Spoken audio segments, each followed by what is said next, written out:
Hello. I need to...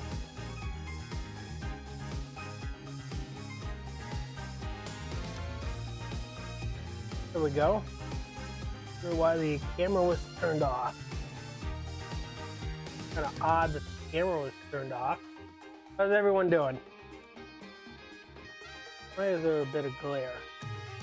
I think I know why. There's a fingerprint on the lens.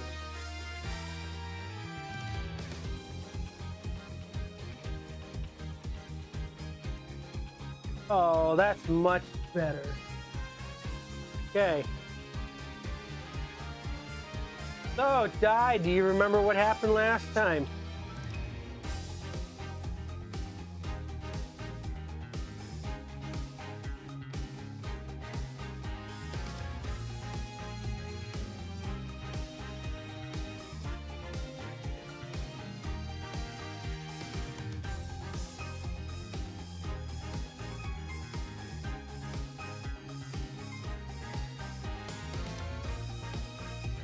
A lot of drama happened. Yes. Yes, Juniper broke down in the detention center because it was revealed that she was a snitch. But Hugh is also guilty of something too. His grades were paid for. So he was guilty of that too. But who's responsible for paying for his grade? That is something that we're about to investigate.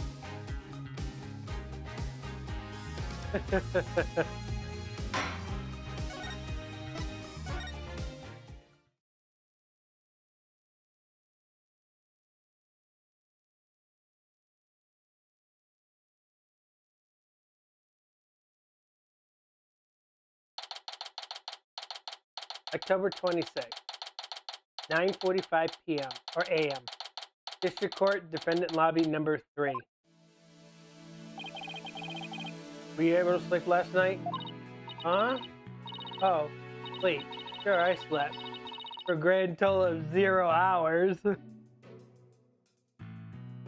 Athena is highly worried about Juniper.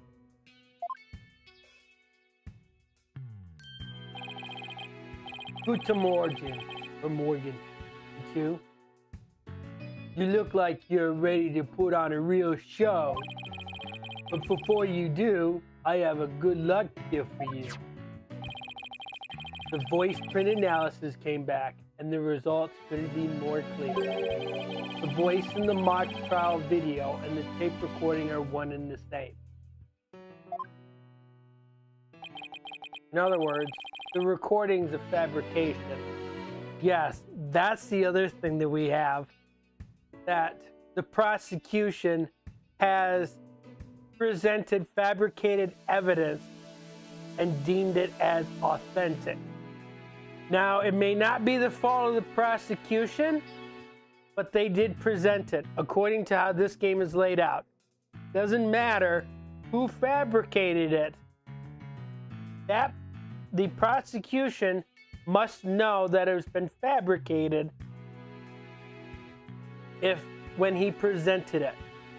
It must present it as a fabricated evidence.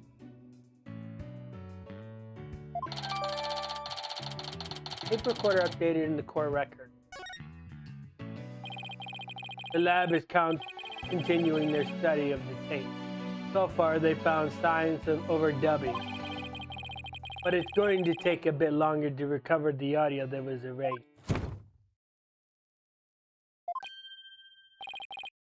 Who's there? Wait.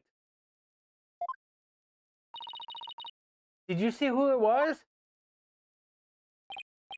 No, I got a quick look. But they got away. I think it might have been Hugh. I bet he was eavesdropping. Wonder if he saw our hand. Oh, I'm sure he wasn't the only one just now. I bet Robin and Boxcar were listening in too. I will make sure they don't make a run for it. That is my final gift to you. Okay, all that's left now is to reach out to the truth.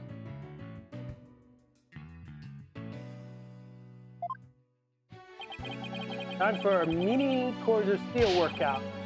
I'm Apollo Justice and I'm fine. Your turn. I'm Athena Sex and I'm fine.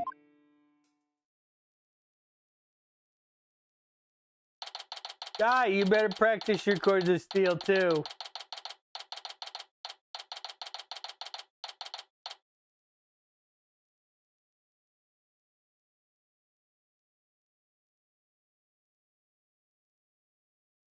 Ready, Di? Your turn for Cords of Steel. Say I'm Diusia and I'm fine.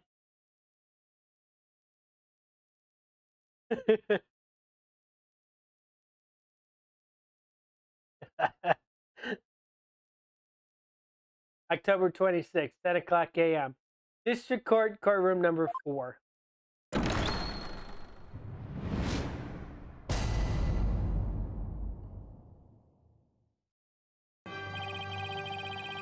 Court will now reconvene for the trial of Juniper Wood.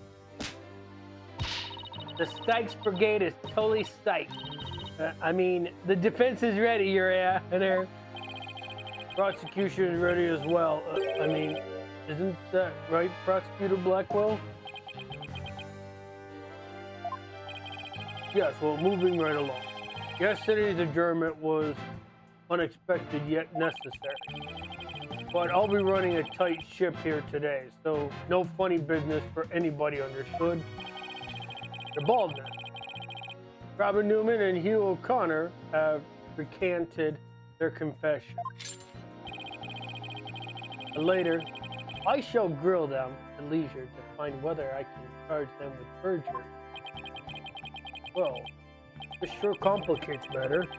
Still, one must not overlook the fact. Now, about the school camera photo that was submitted yesterday. Pity. That evidence is no longer relevant to this case. The art room clock runs fast. It cannot function as an accurate measure of time. As for the mangling detective who overlooked that, he is paying for his failure as we speak. Of course, Detective Fulbright. Hope he returns to work with all his body parts intact. But if that's the case, then what will we... The accused is the sole person who could have moved the body from art room to stage. I mean to prove it here this day. Just like Detective Fulbright said. But what else does he have up his sleeve? My understanding of this heinous crime is thus. The murder took place near the center of the art room, as evident by the blood stain. Blood was also found on some pottery next to the window over the maintenance area. Which is to say, the blood was carried over to the very window. From there, it was dropped down to the maintenance area below. Now there was nary a scratch to the body aside from the fatal wound. That, too, was per the script. A high jump mat was employed to cushion the fall. And a ball cart was used to haul the body over to the stage. That's not very clever. I mean, it's the same exact body moving scheme as the script. Anyone could have moved the body that way. Objection!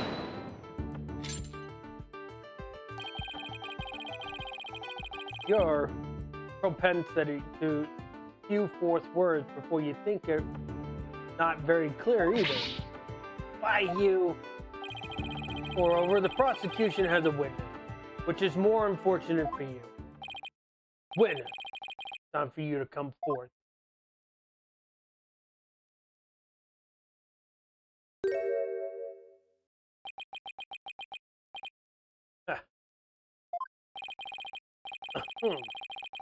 Hold on.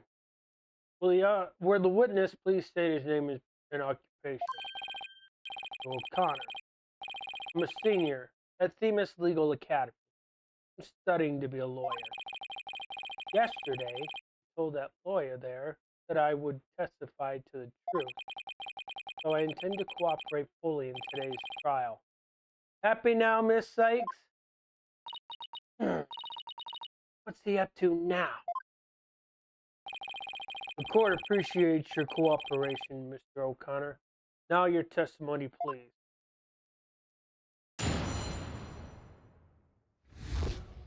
What O'Connor saw. Lecture hall was packed before the mock trial, but the rest of the campus was empty.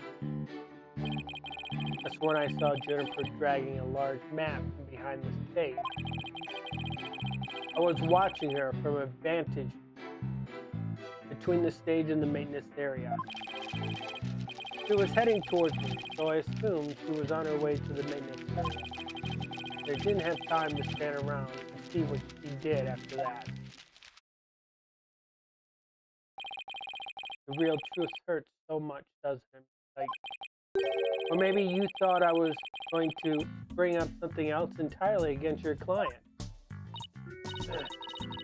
Never a snappy comeback when I need it. He's coming straight at us today using any means possible.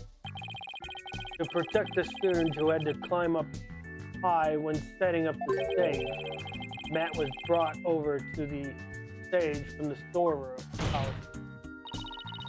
Our client is the student council president. What's wrong with her taking it upon herself to put that mat away after they'd used it? Objection! Oh, there is plenty wrong.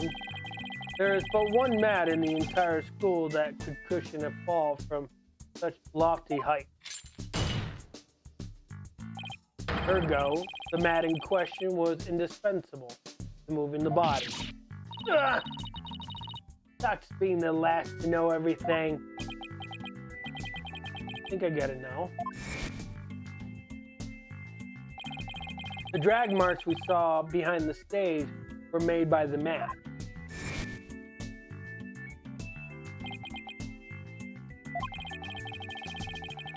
If the only mat of that thickness was where the body is assumed to have been dropped, it would be hard to deny a possible link to this case. We're off to a bad start again. You sure you're okay, Athena? Game on, Hugh. Game on. I'm going to turn your arrogant perfect score grin into a teary-eyed frown of failure.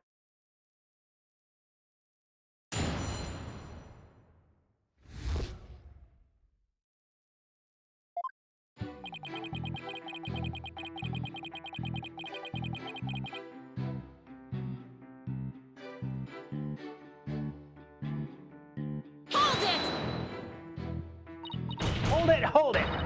Hold it right there! What? I was just getting to the important part. Eager to unsheath your blade, Sykes-Dono? Your heavy breath heaves to where I... Objection! How rude! A human's breath doesn't travel anywhere near that bar. So the only issue is distance? You're not denying that you're a heavy breather? I'm just saying that scientific studies haven't proven that it's not. Hang in there, Athena. No matter how many instances they hurl, it won't affect the judge's opinion of you. But my own self-esteem. Let's get back to what happened before the mock trial.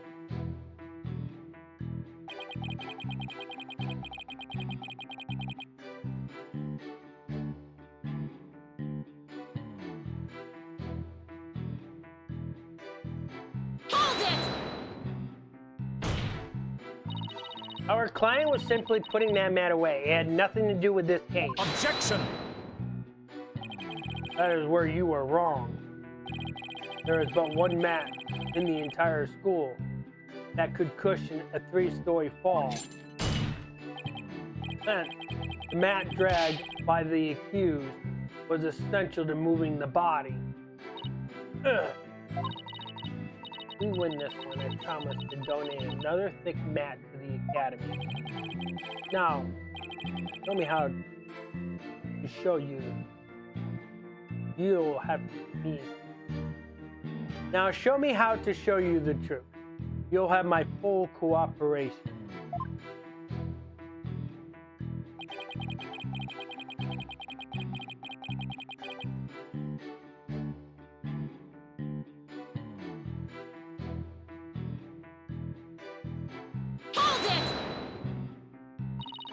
Mr. O'Connor, are you positive you were standing exactly where you said?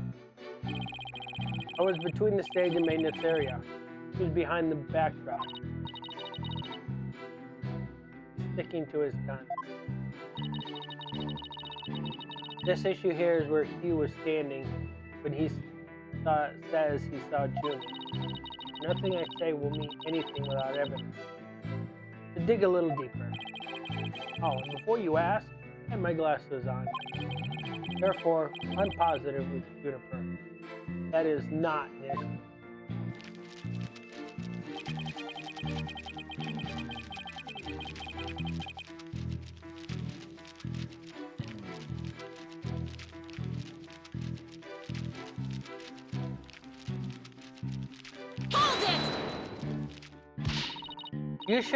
You shouldn't assume anything. It only shows that you're not positive. Objection! Such wild momentum. Perhaps you were a raging bull in your past life. Objection! Don't compare me to some stupid farm animal. Boy, Justice Dono. Our assertion is Juniper was simply putting the mat away. In that case, where would she be taking it? Oh, to the storehouse. Over in the maintenance area. Precisely. Therefore, there is not wrong with the witness's judgment in this matter. It is your wild charges that are the issues here. But I cannot help it if you keep being red. He's going to get a full face of justice. Apollo style. If he keeps up that. Anyways, I saw her heading towards me.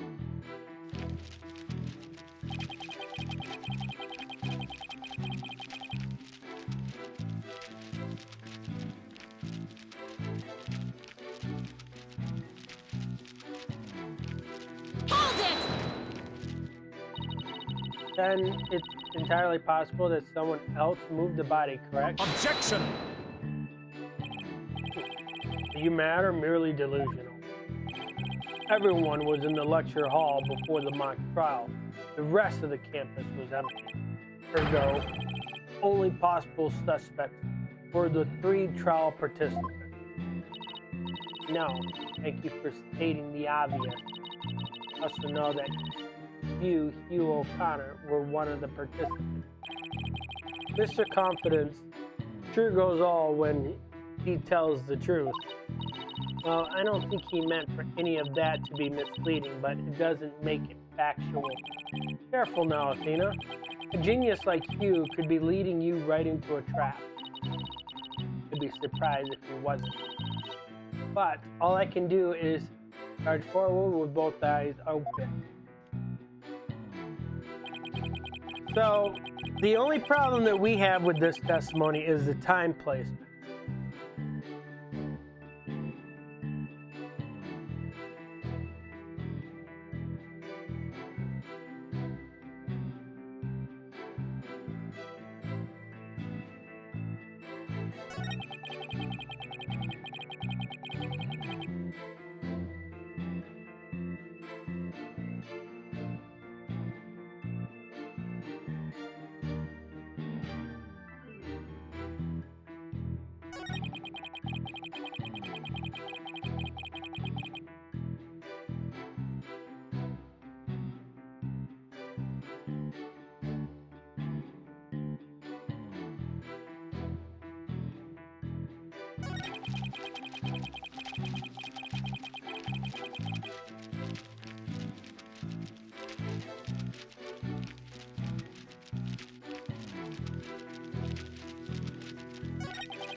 where we don't have anything to present to this. Like it's like a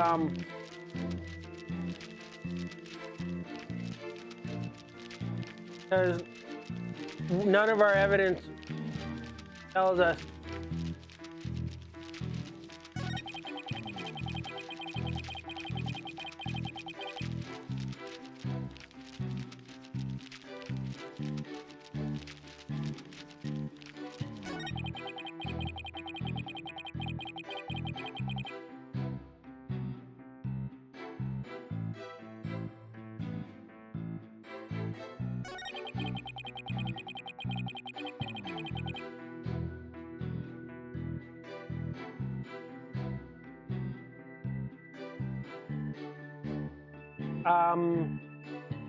we could try it. But remember, we're working on a time placement here, okay?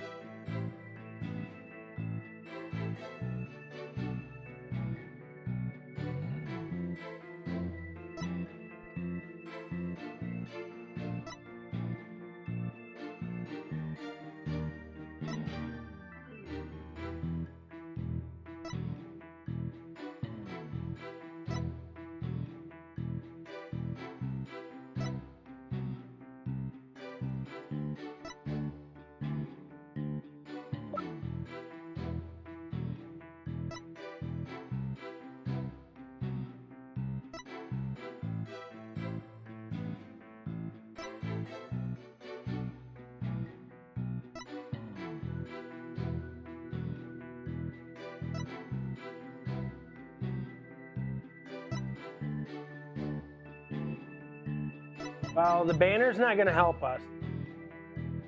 Banner isn't going to help us.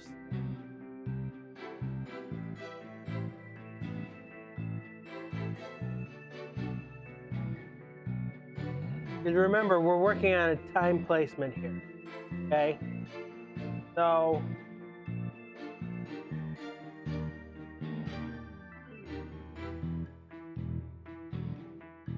we have to figure out where Juniper was and what was going on at that particular hour.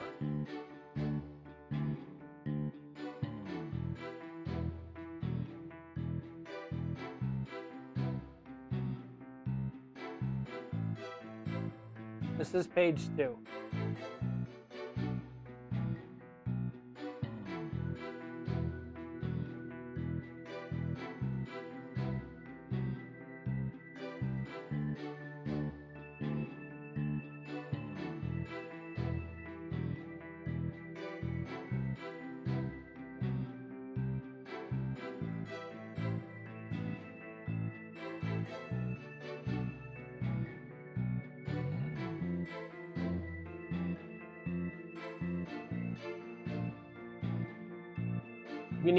You need Andy to help you?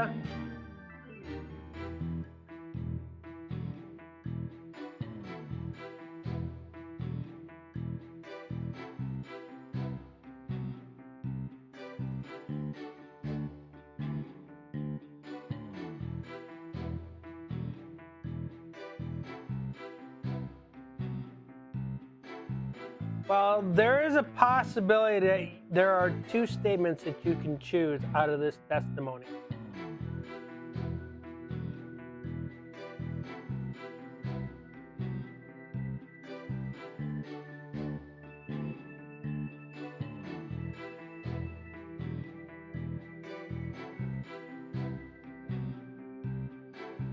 Assuming that how he was describing it, the time frame is between 6 and 7 o'clock. Okay? Because where was he supposed to be?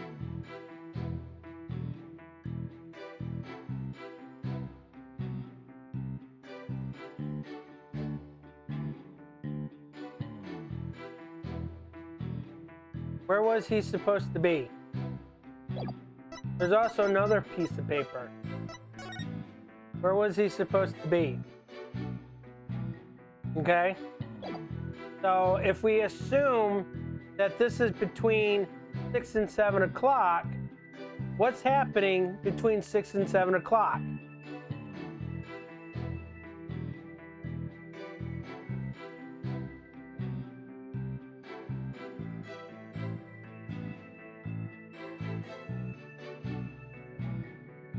No, it wasn't really a meeting. So, this is where Juniper was at 6 o'clock.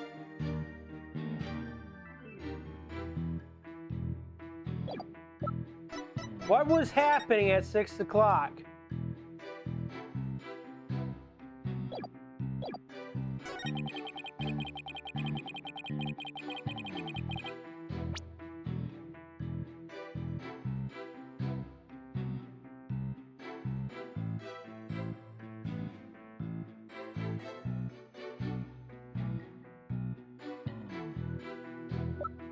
These ones, right?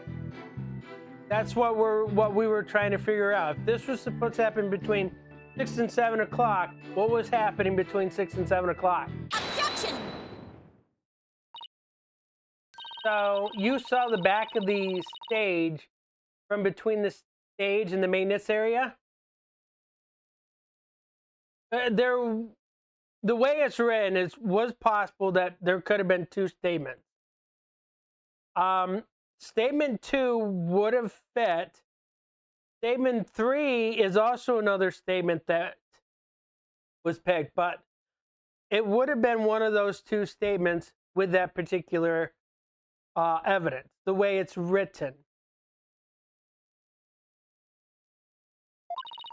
Well, let's take a look at this photo taken by Miss Scuttlebutt, shall we? This photo shows the students setting up the stage the day before the mock trial. Do you see the big construction scene to the right of the stage in the background here? Well, yes. In fact, there were a bunch of those next to my house until a few days ago, too. It was so big, so noisy behind there, but he couldn't take a peek, or how it piqued my interest. Exactly, Your Honor. You cannot see past such screens. That is their purpose. Now let's see. How exactly is that screen positioned again? Aha. Since it was to the right of the stage, it should be right here.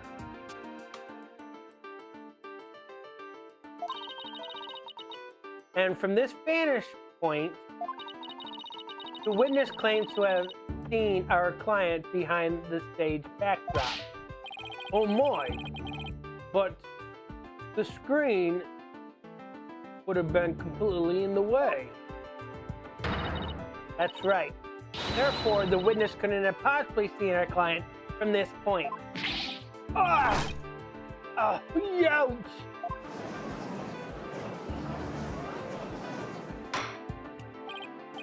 Order! Mr. O'Connor, have you been lying to this court? Wait, must have slipped my mind. What? Are you telling me you, Mr. Genius, forgot something as literally big as that? There are two kinds of memory lapse. The normal kind your mouth breathers have, and the genius level lapse in memory that people like me have. That is a fabrication. That is a lie.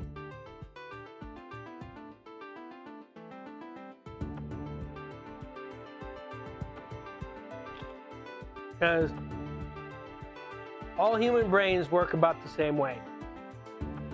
Memory, what he just said, it was complete speculation. There is no scientific proof. Why don't you just admit that it was a normal, everyday brain fart already?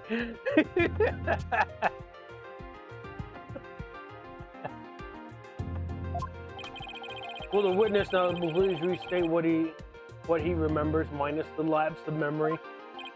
Yeah, that's easy. It was on the other side of the screen. Which is also a contradiction. In other words, I witnessed Juniper from the stage side of the screen. Objection! You are testifying that our client was behind the stage. But need I remind this court, the back of the stage is not visible from the front. To actually see our client behind the stage, from the stage side of the screen, the witness himself would also have to be in the same area behind the stage. But in that case, our client would have definitely seen Mr. O'Connor. Arrgh! Gouge! Strike two.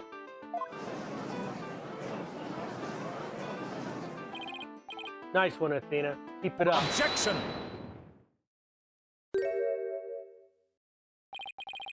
All right, Golden Boy. Is this not your chance? Telling the truth will be like a weight lifted from your chest. The truth? What truth? In fact, the Golden Boy here was where he initially stated. That is to say, he was behind the maintenance area and the stage. Objection!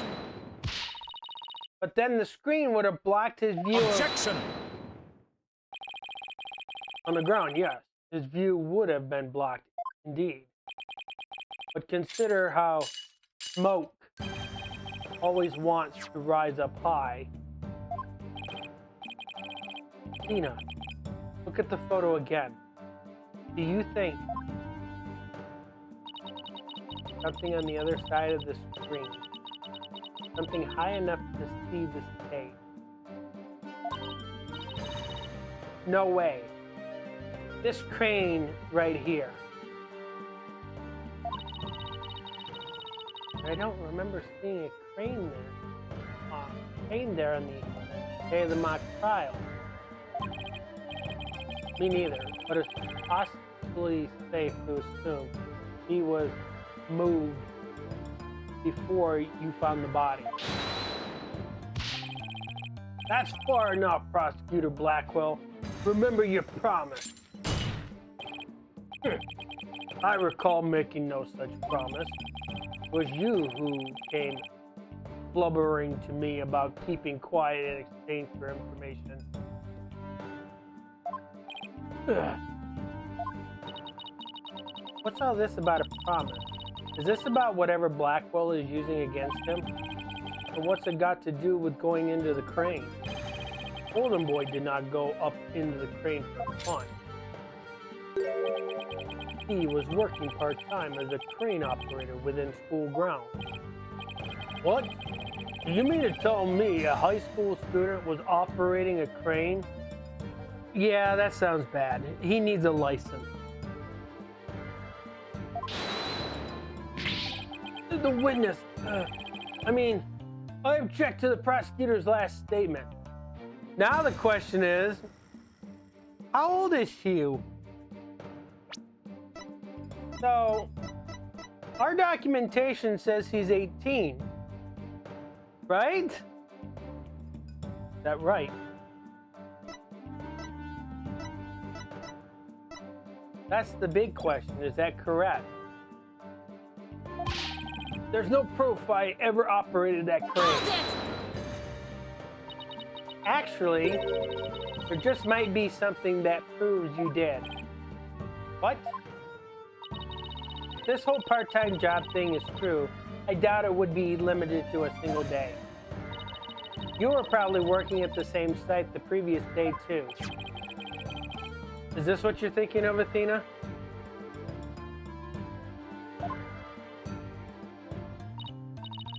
Yep. As the court can see, this photo captured the crane's operator. Does look like you, doesn't it?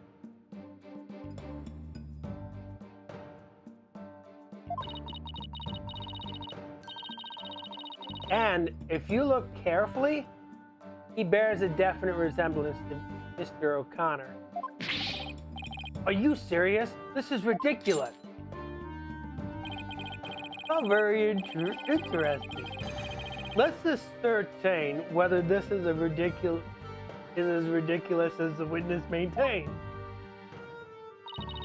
Defense agrees with the prosecution. Let's bring the facts to light. That's all very well and good, but just how do you propose to do that? The person in this photo has one really distinguishing feature. Guy, before it's revealed, what does he have?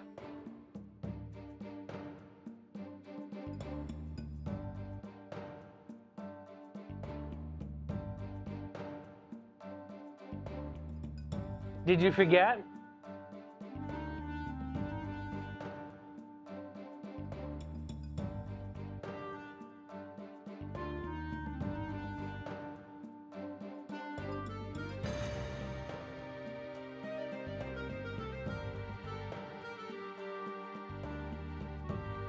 I must have forgot. Robin has one. Juniper also has one. No, the glasses aren't going to help us. Because just about anybody can wear glasses. There's one specific feature that you're not going to expect everybody to have.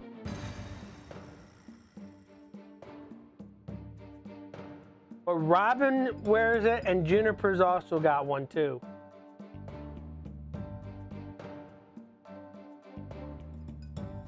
We should be able to see it in that photo.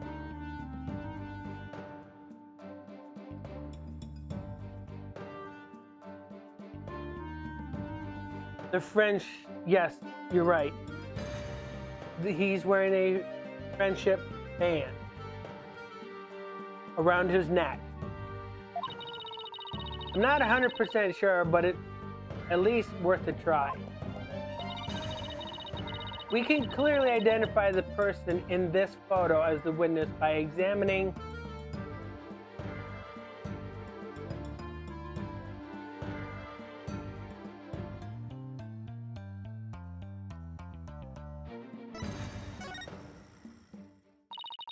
the figure in this photo is wearing a very unique object around his neck.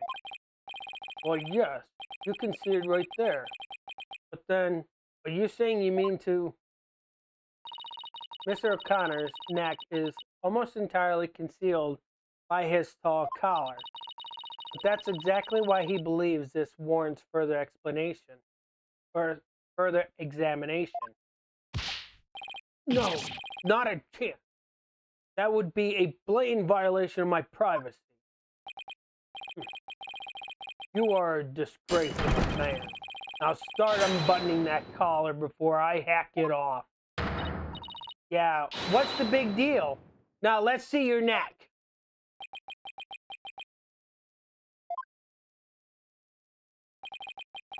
Guess I have no choice.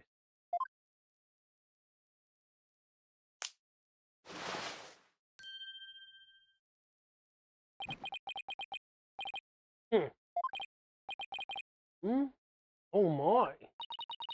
So where did you buy that neckband, if I might ask? Didn't really buy it.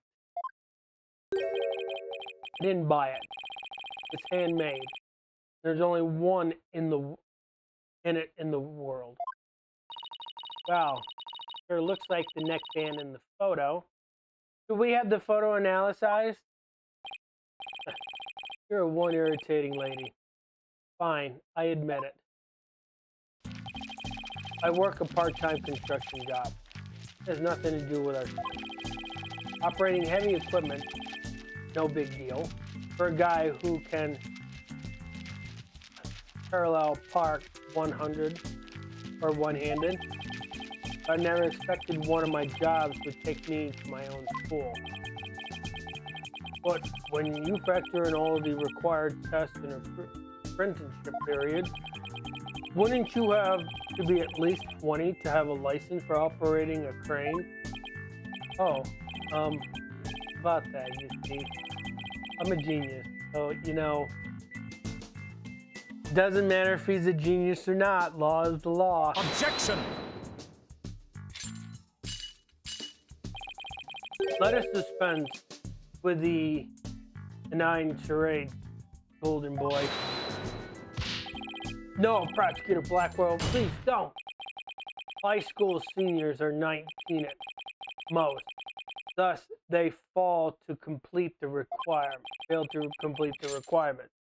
But that does not apply to you, does it, Mr. O'Connor? Why doesn't it apply? He's a senior, so he's around that age, right? No, don't, please!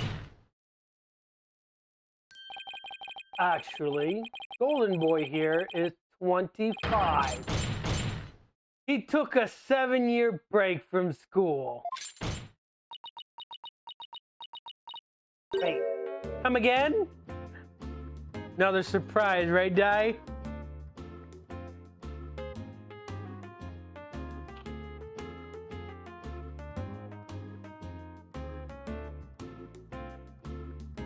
First Robin, now Hugh.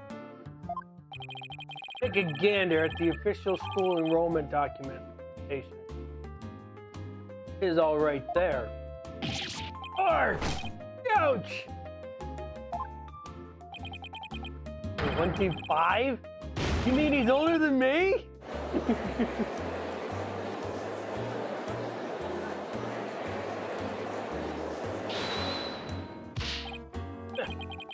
7-year break. 7 years. I just... One thing to say. There are two kinds of 7-year break. The ordinary kind your mouth breathers take. And the genius kind people like me take. Again, fabrication. Objection!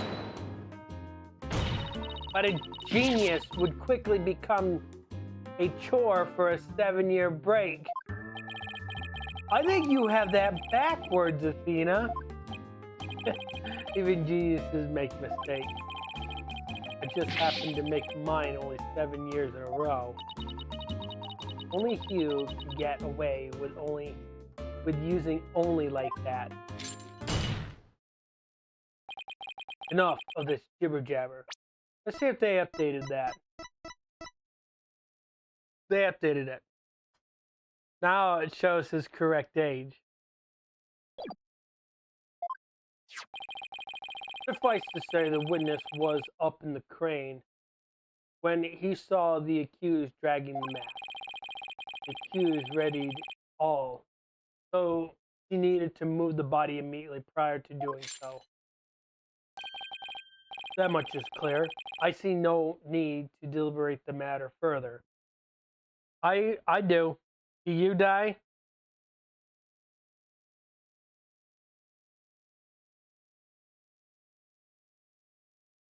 Because where was Juniper at 6 o'clock?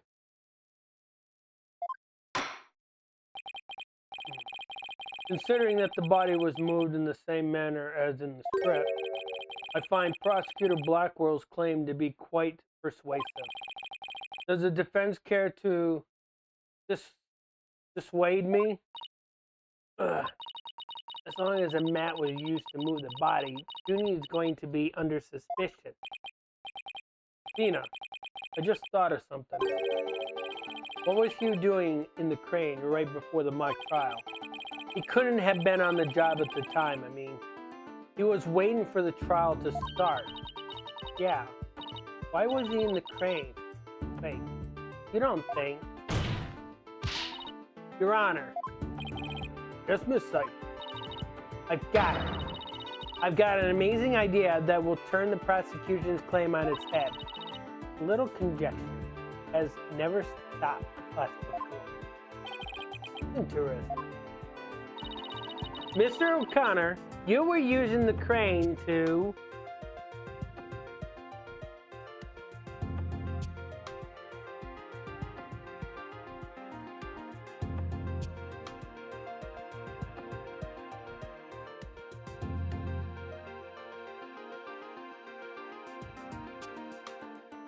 move himself? You're gonna use move yourself?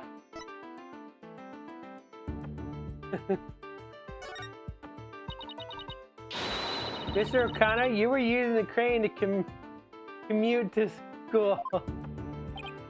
That would be a feat considering we aren't even allowed to commute by bicycle. Objection! Maybe they made a special exception just for you. Oh my, well, would they really do such a thing? Probably not. Oh, that's too bad. And too bad for you too, as I must give you a penalty. No exceptions. Yikes! Commuting my crane sounds kind of fun. Oh, please, let me give it another try. Mr. O'Connor, you were using the crane to... Well, that was not a good idea.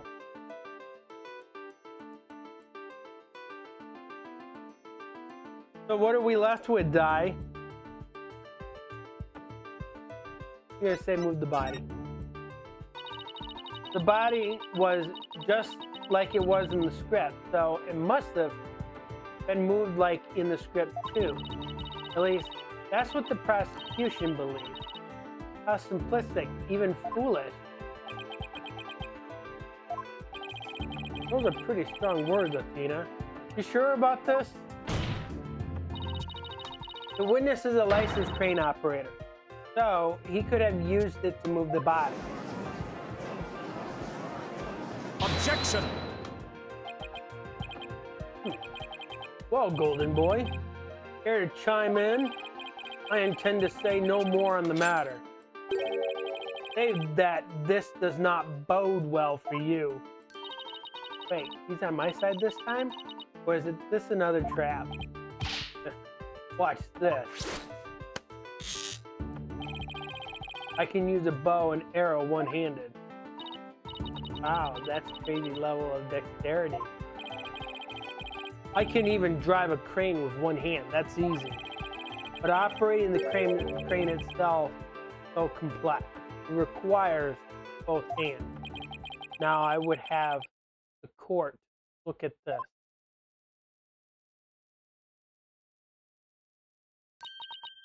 Oh, please tell me this catches. You wish. My hand was injured and requires surgery. That's the reason I kept my hand in my pocket all this time. I've already verified that this was the hospital of treatment. Quite a nasty wound, they say. So, how did you hurt it? I see no need to discuss that. It has no relevance to this case. Two hands are required to operate complex machinery such as a crane.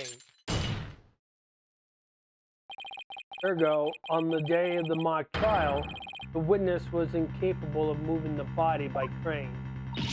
Oh, I'm the fool! I'd planned on moving the crane that night before the mock trial, but then I got injured. Wanting to keep my part-time job a secret, I had to do it just before the mock trial instead. I thought this was the big break we've been waiting for. Now that the defense's history is laid bare, I would have the court recall my claim.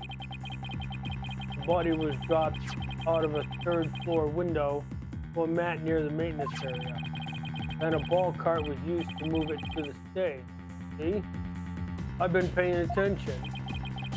Well done, your baldness. Now consider this. The accused was cited dragged that mat, ergo it was she who moved the body.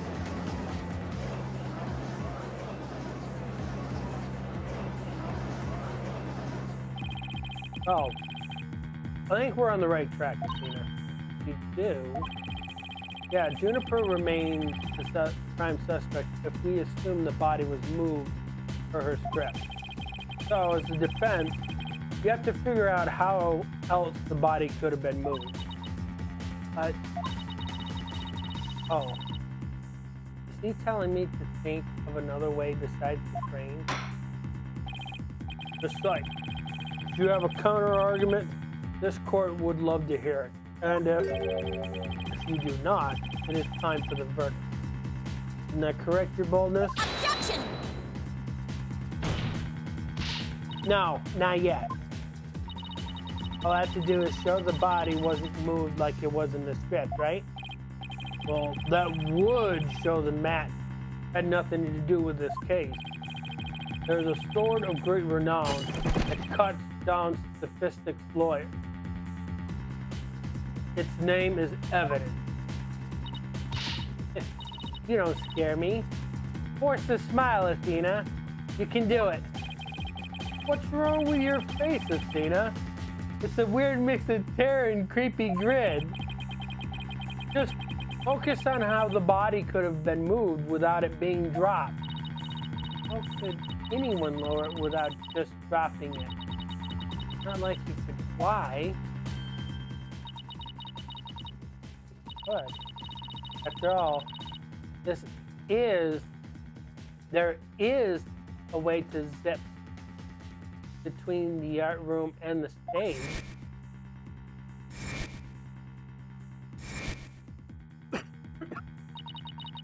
Someone could have easily used that thing. Oh yes, of course. Besides, the court would like to see what you have for us. All I have to do is just show the tiniest shred of possibility. The mat and ball cart weren't used to move the body. This is what was used. What do you think it is, Di?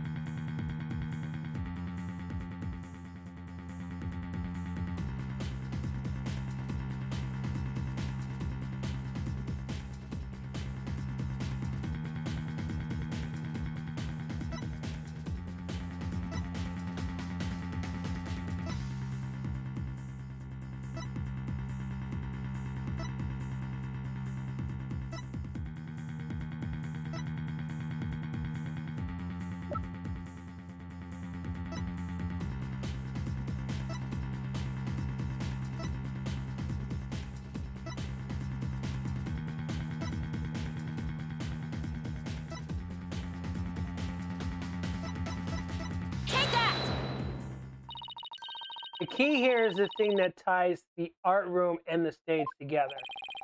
Might have proposed an idea. It might do well to tie your lips together. At least you further expose your ignorance. This isn't exactly the time for black comedy, Prosecutor Blackwell. Anyways, the court will recall the wire on which the school banner was hung. That wire was strung between the art room and the stage, which allowed students to run a reel in the school banner for the art room. The body could have easily been lowered down to the stage via this wire. Objection! Spare me your armchair theories. This wasn't some kind of high wire act. The body surely would have fallen. Yet, there are no signs of blunt force trauma. Objection! Oh, you surprised me, Prosecutor Blackwell. You didn't actually think I failed to account for that. I'm sure that's exactly what he thought. When we investigated the stage yesterday, the bottom part of the school banner had been tied into a pouch-like shape. And pouches are useful for carrying things. What do you think this one could have carried? Well, go on, please explain. The body was bundled into the pouch-like section of the banner and sent down the wire. The body would have been down on the stage in a flash, and there'd be no need for a mat.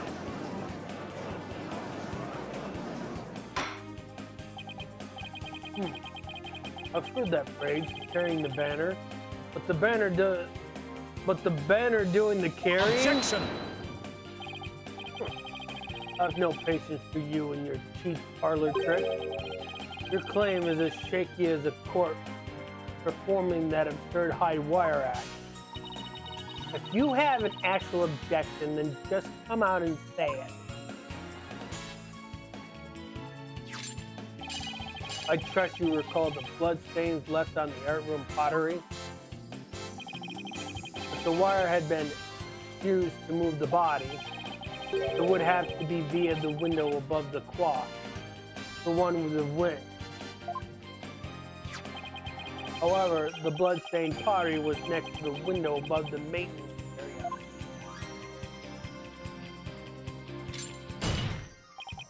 Virgo, the wire and banner had not at all to do with this case. Is he going to ignore the blood that's on the banner? Oh, the bloodstained pottery. I remember that. This doesn't look good.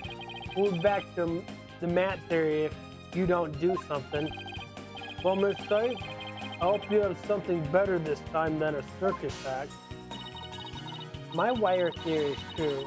Then the blood on the pottery must not have been. Whose blood could it be? Or was it really blood at all? That's the question.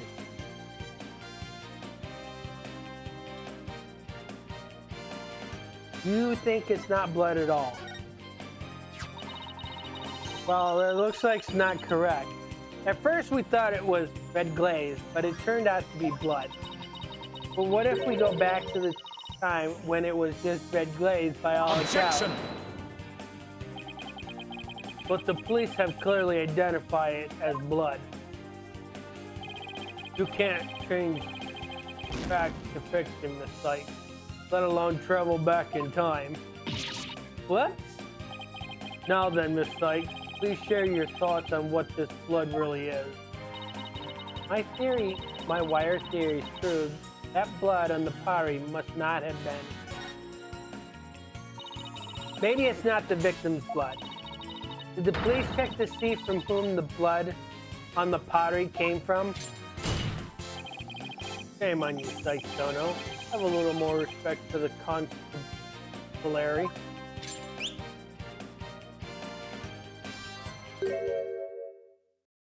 It's not the victim's blood. Oh, bright. Looks like they didn't check it. Ah. Don't let it get you down, Prosecutor Blackwell. Everyone makes mistakes. Spare me your cheek. We will know not either way till the tests are run. True, but in the meantime, I'm going to press my claim as far as I can. Your boldness. I demand that the blood on the pottery be analyzed this instant. Of course, it shouldn't take long to get the results back.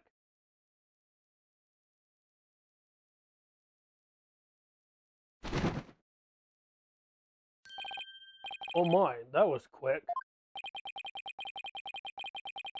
We're history if it turns out to be the victim's blood. Please, please, let it be someone else's.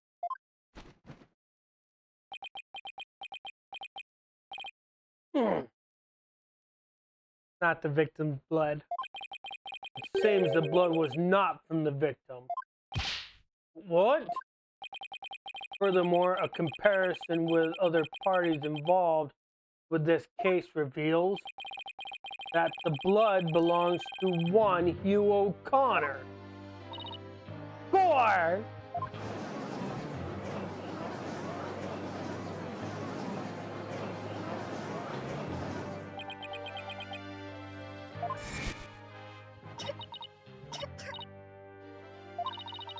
Don't worry, Junie. Just try to relax. His hands were dripping with blood. Your Honor, as we saw earlier, the witness's left hand had suffered a serious injury. He sustained the wound in her struggle with the victim, and his blood got on the pottery. And Junie saw his blood-stained hand as they passed each other in the first floor hall. It's the only explanation that covers everything. Objection! There is but one way now to turn aside her blame. Do not cast the blame on me. Your grudge is with Saistono, for it is she who forces me to expose you. Fine, whatever. Wow, how much dirt does he have on here? The court will observe this odd-looking envelope. It's got a straight blade in it. Interesting. It was inside this that Miriam Scuttlebutt's script was found. The Scuttlebutt? But didn't the prosecution already claim that this envelope is the one that contained her script? Circumstance of this change.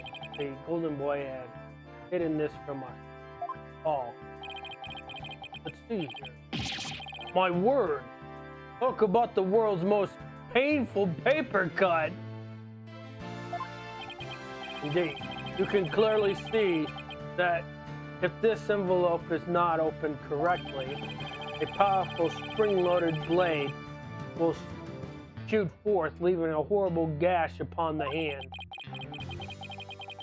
The only one who had been told of this correct way to open it was Constance Court. You really want to see my script that bad? Well, you better watch out. Read it without my permission and you'll wish you'd had it. Yikes. Miriam wasn't kidding when she said that. The blood on the blade is the witness. Our genius here tried to sneak a peek at the wrong script and paid for his foolishness. Ouch! This guy's the worst genius I've ever seen! Don't worry, Athena. The wound isn't that deep. We've still got the wire theory. Yeah, I've got it. Since the blood by the window overlooking the maintenance area isn't the victim, there's no longer any basis for denying the body was moved using the wire and banner. Therefore, the defense once again asserts just that.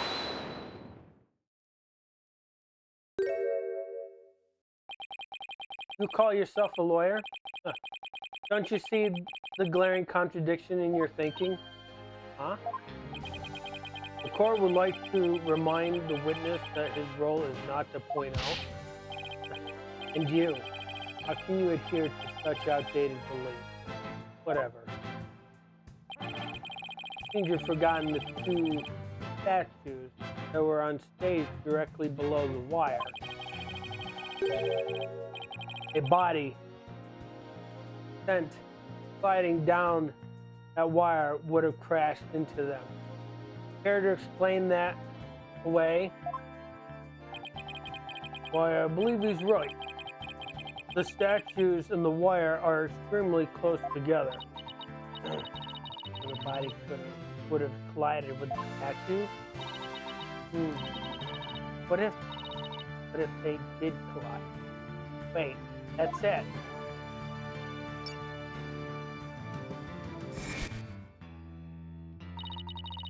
Speaking of those statues, we still don't know how they were broken. But if we assume the body crashed into them,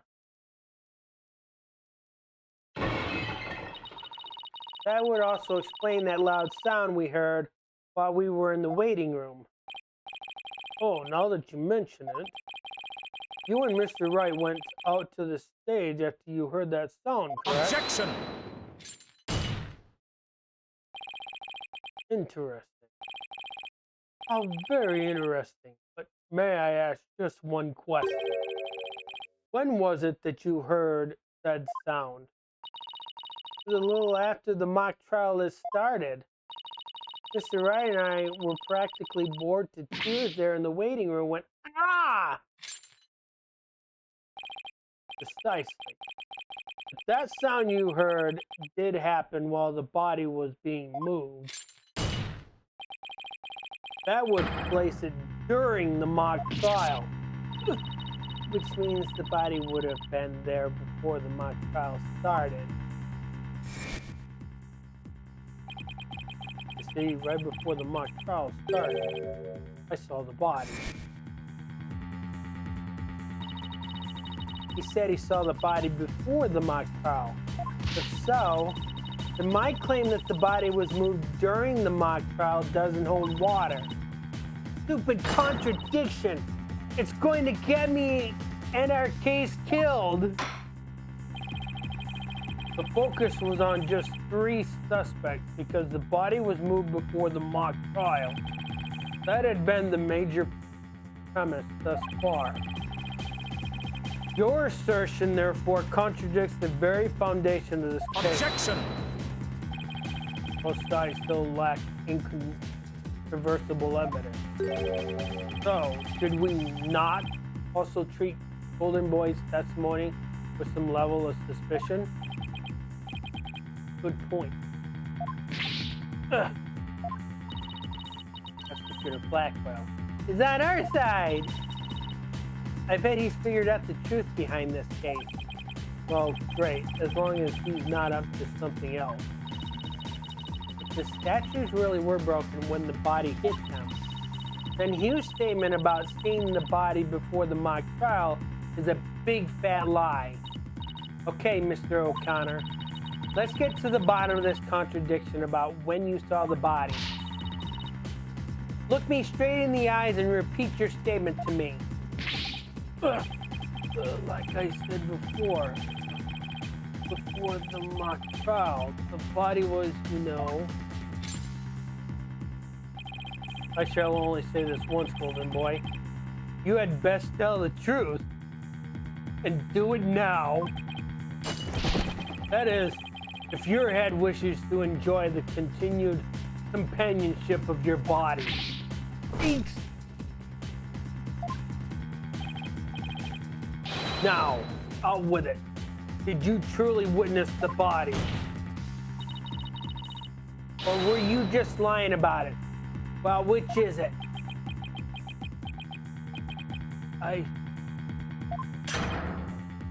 What? I never saw the body. He was lying the whole time. Are you sure about that?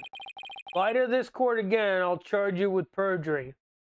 There it is again. He's still not going to get charged with perjury. There was no body on that stage. I've been lying about this whole time. I'm sorry. Yes, we've exposed Hugh's big fat lie for what it is. But why would he lie about this to begin with? Order. The base premise that the body was moved before the mock trial has been overturned. I imagine this has an impact on both the defense and the prosecution's case. Well, first, I'd like to thank the prosecutor. This brings us one step closer to the truth. Now, at least, we know the body was moved using the wire in the school banner. Indeed.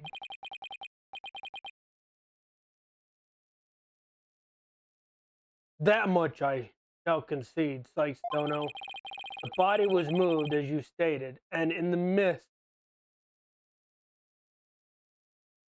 of the mock trial.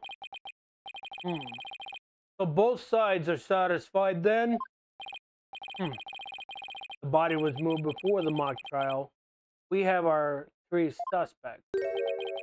But if the move took place in the midst of the mock trial, it is an entirely different story. Right. All 3 suspects were in the mock trial. That gives them solid alibis. Objection! How sympathetic. How simplistic. Did you forget about the student in charge of the audio? Missed the mock trial? He was the one soul who could leave and re-enter the lecture hall. What's this? Who is the person in charge of the audio? Oh no. How could I forget it was... Hey, what's the deal here? Why is Judy so large in this shot? Juniper was also in charge of the audio. And she wasn't in the trial, she was in the audio control room dealing with the music. Indeed. The one who could enter the art room and miss the mock trial body was none other than the accused, Juniper Wood, for she was in charge of the audio. No! Why, yes, I see. That does make perfect sense. This can't be happening. Instead of exposing huge crime, Judy's in even deeper. No matter how you slice it, we're cooked. And here I thought Prosecutor Blackwell was on our side, at least on this issue. The Twisted Samurai strikes again. Twisted? More like dirty rotten. Your boldness. It's time to put an end to this farce. The prosecution has presented a quite convincing case, but the defense has one last chance to voice any remaining objection. Well, Miss Sykes? Apollo, what are we gonna do? I've got nothing left. Nothing. Nada. Niente. I'm trying to think of something. I'm drawing a blank too. For Junie. Unless we figure out something, she'll be... objection. Objection. Well, I object to...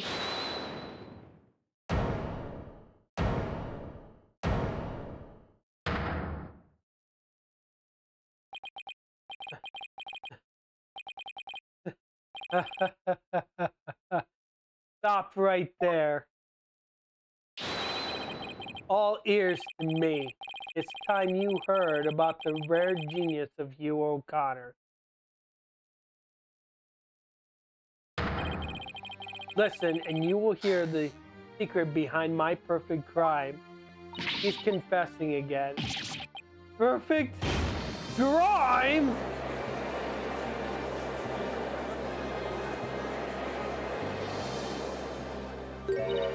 Wait, this is some serious deja vu.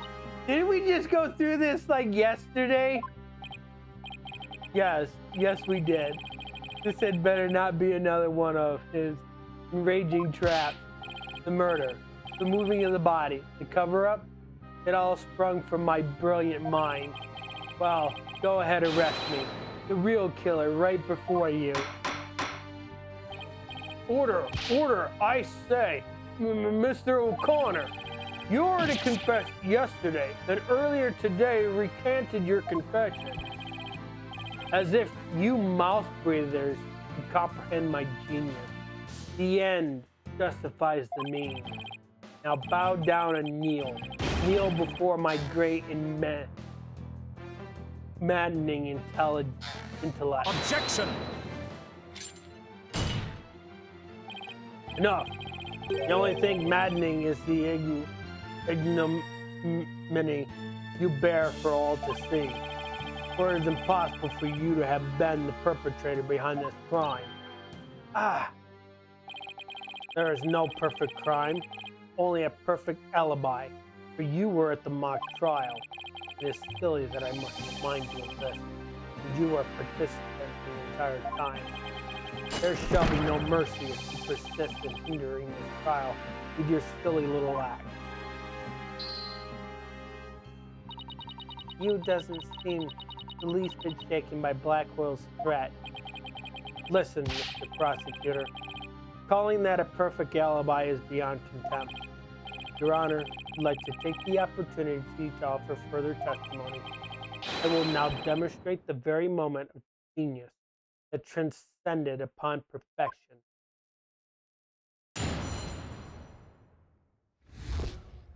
Hugh's confession. You won't believe this, but I used a body double. That wasn't the real me at the mock trial. That means I didn't almost lose.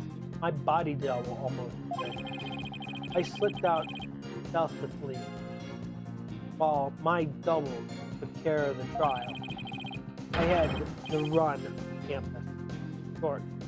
I'm the killer. Gonna present it. I have a question I was hoping the defense and prosecution might have answered. Does anybody believe this double nonsense? This body double nonsense?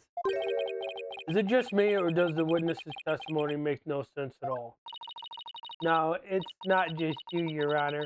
All I got from listening to that was a headache. Yeah, that was just plain weird. Especially the whole thing about a body double. Well, I'm relieved. It's not just me. The prosecution? You're boldness. Summon an ambulance this instant. The witness is shark. Raving mad. Shark raving mad. Yes, I think that would be best. Would be for the best.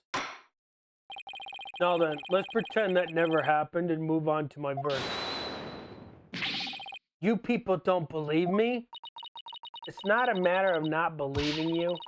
It's more along the lines of questioning your sanity. Yeah, the funny farm just called. They want their genius back. Shut your pie hole. The intellect of a genius transcends even logic. Besides, don't you guys have that weird device for testimony like this? Objection! Widget's not a weird device, and I don't waste him on ridiculous testimony. Easy there, Tiger. Think of it this way. We don't want a verdict to be passed just yet. So, how about we give Widget a try? Well, this is again my better judgment, but I'd like to conduct a short therapy session. Your better judgment? I'm a judge, and it's far beyond mine, yet I find it hard to say no. Prosecutor Blackwell, I trust you have no objections. Prosecutor Blackwell? The prosecution said, rubbish. We'll be out on a stroll. Then left with Detective Fulbright. How does he get away with stuff like that? Then I'll interpret that as meaning he has no explicit objection. All right, Miss Sykes, you may proceed with your therapy session. I've seen my share of crazy trials, but this one takes the cake.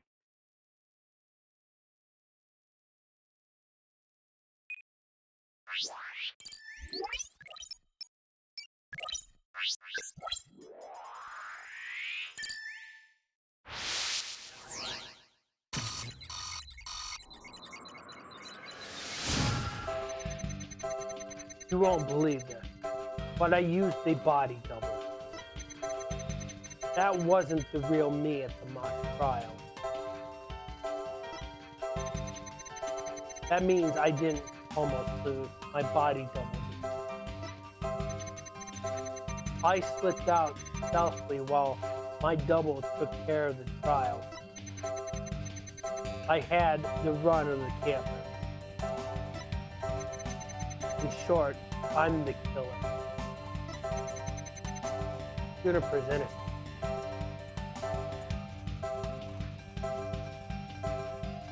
Alright, so we have to probe. So, you want me to go back to the beginning?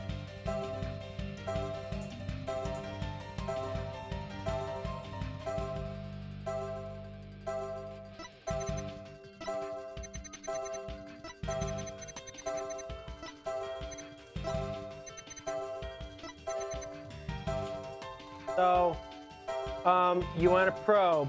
Where are we probing?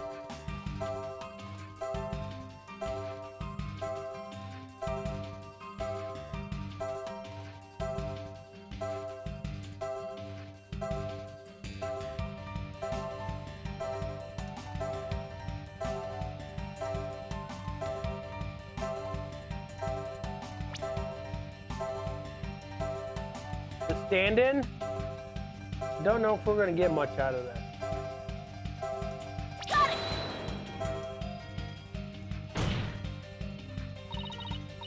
Mr. O'Connor, this is what you're happy about? Happy? What are you talking about? I'm confessing a murder here. To call the grief I feel at the severity of my crime happiness is insanity beyond mine. Oh, guess I got that one wrong. I pity you, mouth readers. You should listen attentively to the genius of my confession. Seeing that there's nothing else here to probe,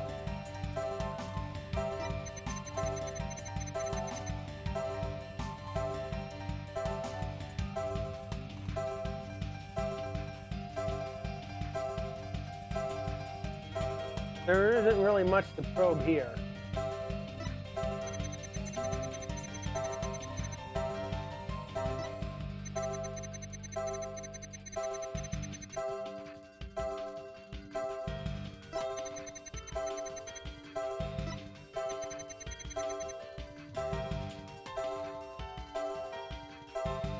So, if you're unsure, you can always ask Andy for a statement.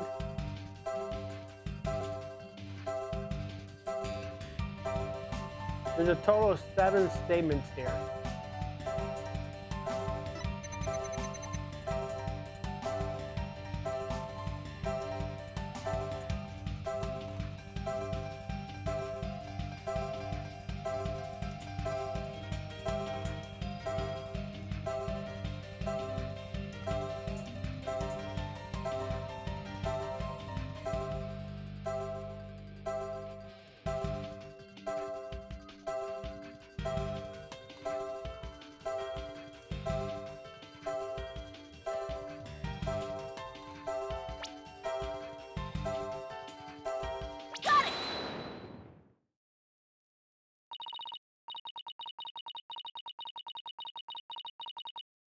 Mr. O'Connor, yesterday you said that you didn't really care about Miss Woods anymore. I already told Juniper, so I might as well tell you. I don't really care about her anymore. What? Why? Yeah, well, Juniper reported my secret to Professor Court. The secret? Oh, the bribe. She wanted nothing to do with me because I had disappointed her. That's why I don't care about her anymore. I was never trying to protect her.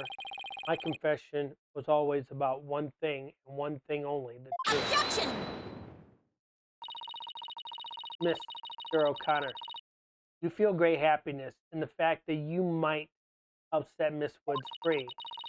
So much that it overshadows all your other emotions. What are you?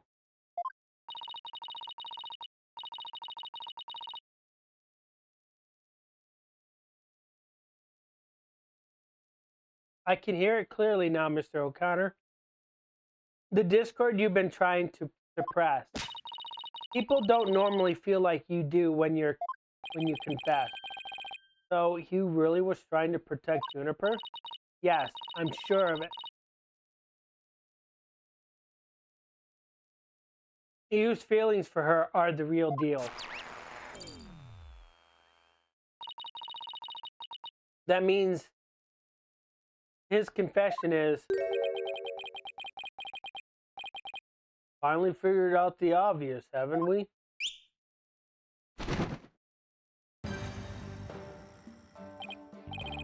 Why, Prosecutor Blackwell, you're back. The confession was not the lie, save for the part about being in the mock trial. Can we agree now that the killer is the one in charge of the audio, i.e. the accused? Why couldn't you have take a longer show? No, you haven't unveiled the genius of my body double trick yet. You can't be serious. Do you really expect us to believe you had a body double? Yes I do. But if you think I don't, then prove it. Either way, we quit here and Juniper is found guilty, or we play along with Hugh's delusion. Let's go with the least worst choice, but first, let me update his testimony.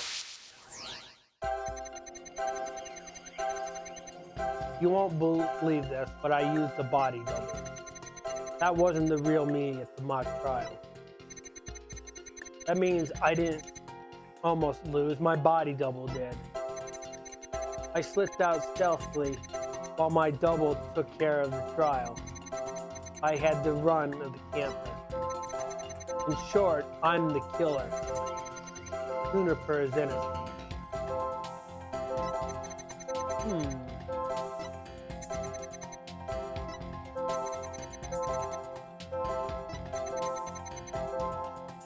So, what's the problem with this one, Di?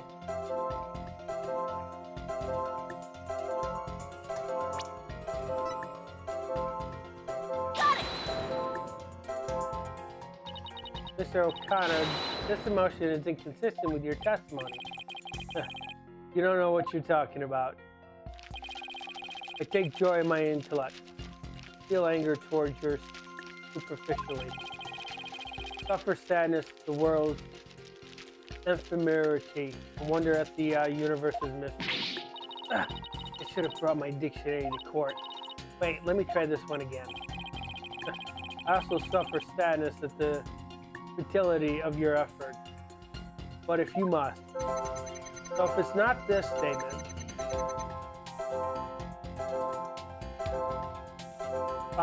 did he feel happy as a killer? Did he feel sad as a killer? Well, let's see. Got it. This one's not right either. So,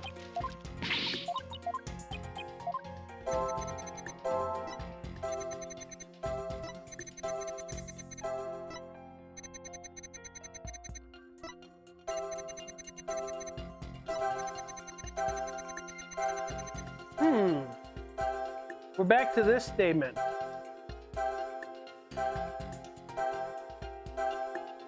So if the last two, there was nothing wrong with them. Got it. Well, that doesn't work either.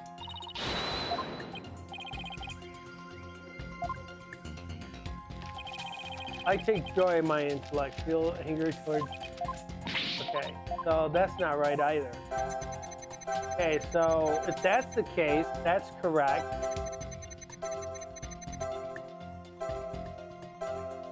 But then it's gone here.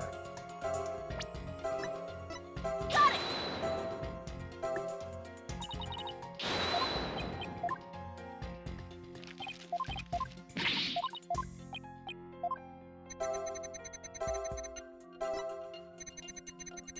No, he's not feeling anything here.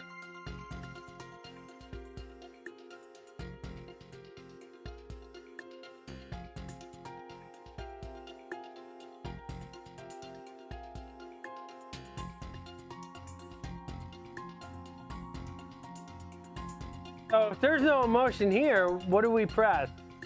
Should he still be feeling happy? Got it.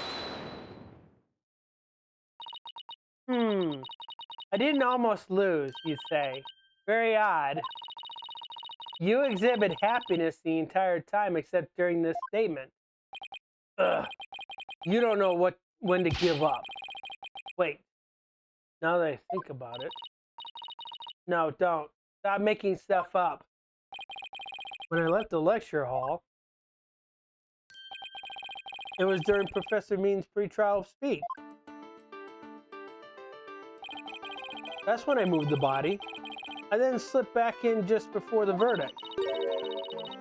So you're saying you were there the moment your double was about to lose? Yes, I was.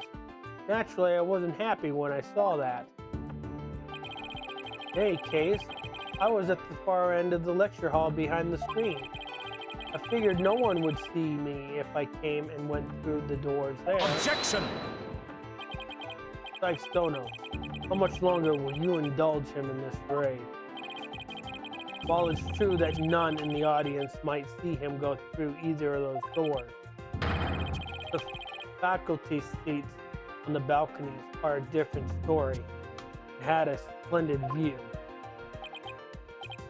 I thought you could do better than that. The lawyer's bench is on the right side when facing the front of the hall. I use the door on the right side, near the lawyer's bench. That means my movements were only visible to someone in the left balcony. But that seat was empty at the time, which is only natural. After all, it belonged to Professor Court. And as we all know, he was already dead by then. That can't be right. An empty balcony seat on the left side contradicts this piece of evidence.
Do you see it?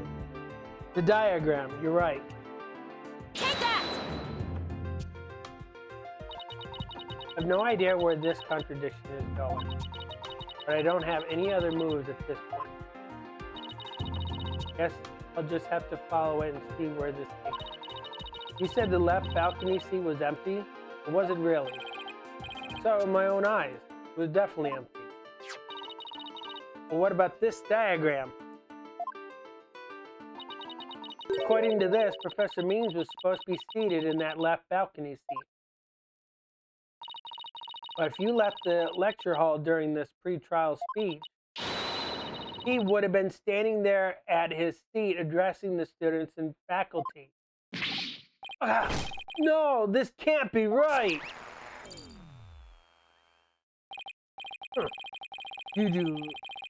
You do no one any favors by exposing the falsity of his confessions. I've told plenty of lies so far, but this part is true, I tell you. There was nobody in the left balcony seat. You gotta believe me. Doesn't seem like he's lying this. Okay, Mr. O'Connor. Let's have your testimony again, but this time, don't spare any details. You got it. I'll repeat it as many times as you like. I mean, my ingenious act warrants repeating, considering I'm the real killer. All I really care about is whether that he was empty or not.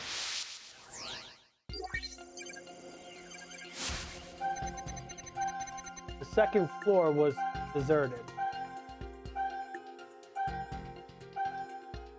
While being shocked that it was deserted,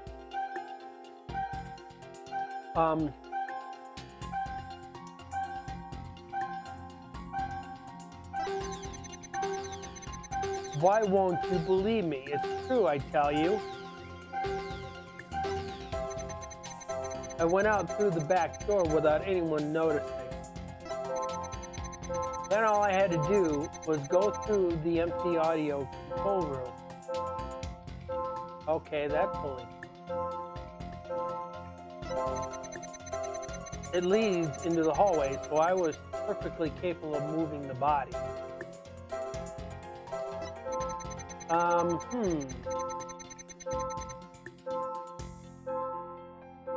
Does this entirely make sense? Why?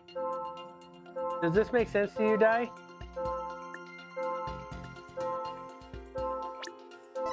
Got it! I detect powerful sadness and fear right after you said this part. It's as if you'd said something you shouldn't have. What's wrong with you? You shouldn't reveal a person's inner feelings for all to see. Mr. O'Connor, it's you who is revealing your inner emotions by the way you speak. Plus, I have a good idea about why you're feeling sad. Ugh, you're a horrible person. Can't you just leave me be? You said that you went through the empty audio control room. That's not true, is it? There was someone who returned from there once Professor Means finished his speech.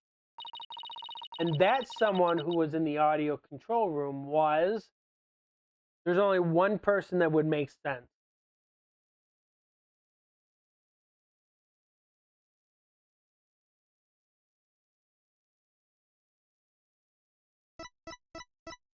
Take that! I know you realized there was a problem with your statement as you were saying it. That's why you felt so uneasy. The audio control room really was empty. That would mean Miss Woods was roaming around the campus. Ugh. Mr. O'Connor, if you really wanted to protect Miss Woods, just tell the truth.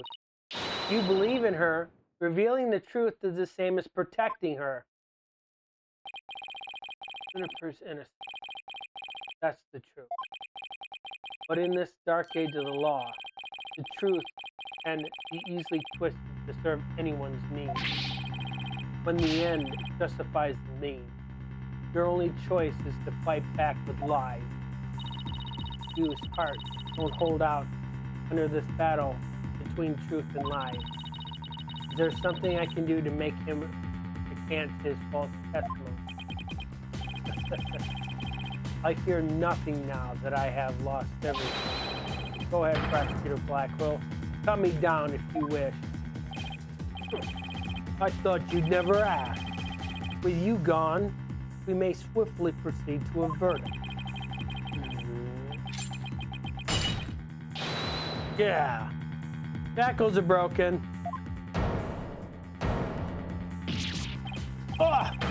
He broke out of his shackles again. I don't want to be the poor accountant down at the detention center. Leo O'Connor, in deference to your valor, I will limit your suffering with one clean blow. Hold it! Could you wait just one moment before you cut him down? Silence! Do not come between... I never learned about this in law school. Careful, prosecutor. Remember that shocking experience you had last time? Very well, Golden Boy. May live. For now. Enough already, Mr. O'Connor. Miss Woods would never want you to protect her this way. She values the friendship between the three of you more than anything. That's where you're wrong. She doesn't feel anything for me now. What does it matter anymore? I might as well tell you everything. This is no doubt news to you, but I am not and never was a genius. Sorry, but I already knew. Me too. Don't forget me. Though, in all fairness, it was pretty obvious. Said he was a genius at first, but the stuff he said was crazy. Ugh. No one needs to rub it in. Just shut up and listen. It all started several days ago. I accidentally learned that my parents I've been paying good money for my grades. But that's bribery. So the bribery wasn't Hugh's idea?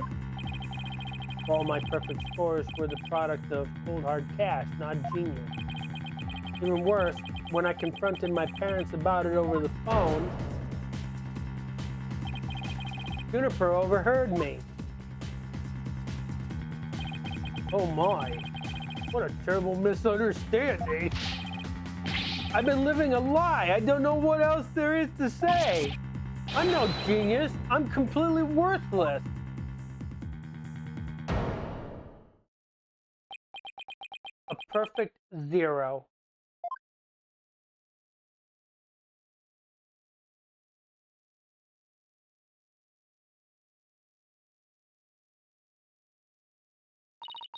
You. Even so, I still wanted to make it up to Juniper for disappointing her like that. That's why I wanted to clear her name by pinning the blame on me. I mean, she probably hates me. It would be a relief for her to see me locked away. If you were trying to help her, then why did you testify against her? You were the ones who told me to tell the truth yesterday. So I thought if I did, it would help her. He wasn't trying to provoke us? It looks like we seriously misunderstood him in more ways than one. At the detention center yesterday,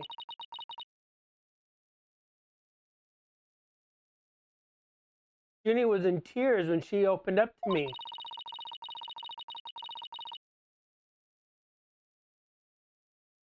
But the truth is, the friendship between the three of them is still rock solid. If there were something that could help me prove that to you,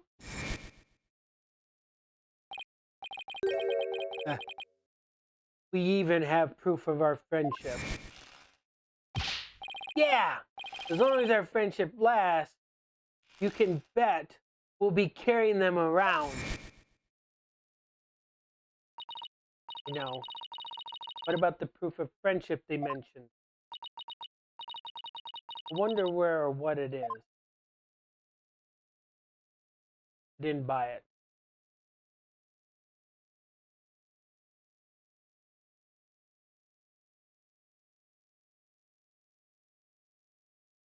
It's handmade. There's only one like it in the world.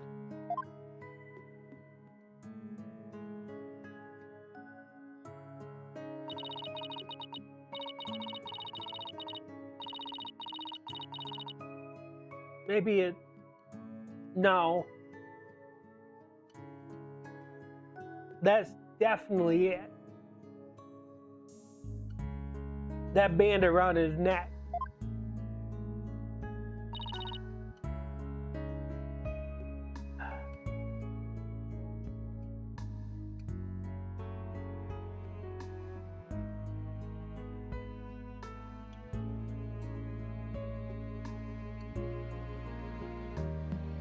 Mr. O'Connor, that band around your neck, that's your proof of friendship, isn't it?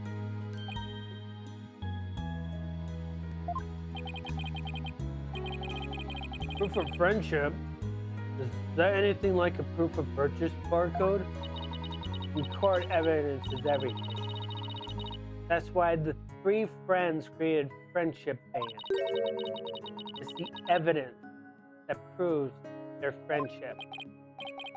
Oh, very interesting. And shit. If they have doubts about their friendship, they can look to the proof they have on hand.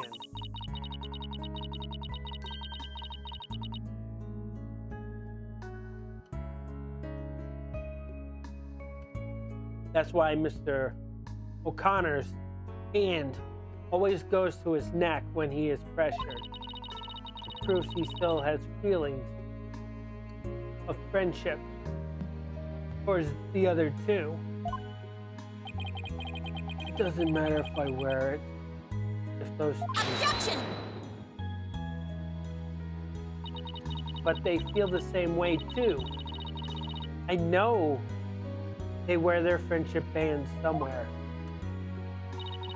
Junie and Robin must both feel the same as Hugh. Just know it. Everything Hugh has said leads to me to believe that. In fact, he may have also just told me the other where their proof of friendship.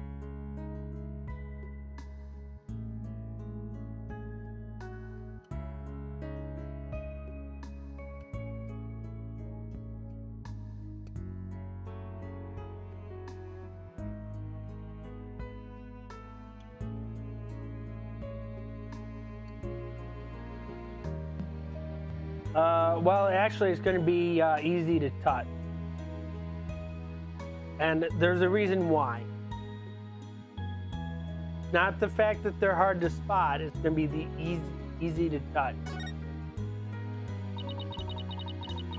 All we have to do is think back to their testimonies. Ready?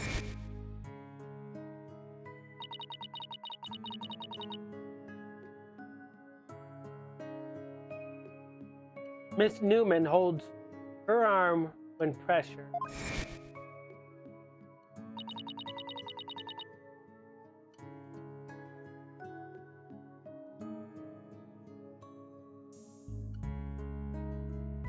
Miss Woods holds her wrist.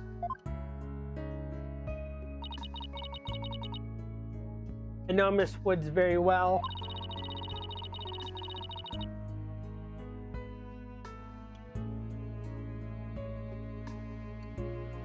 She would never abandon her friendship with you over something like this. And taking the blame for her will only succeed in making her terribly sad.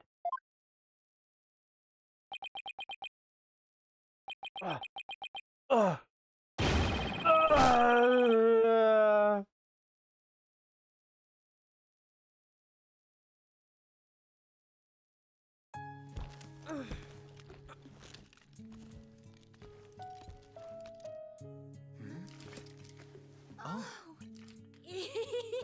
Robin, those bands of friendship that you made, just for the three of us.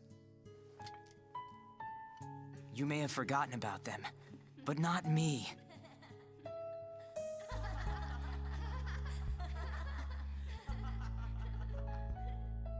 Hugh! Ah. Hey, Hugh!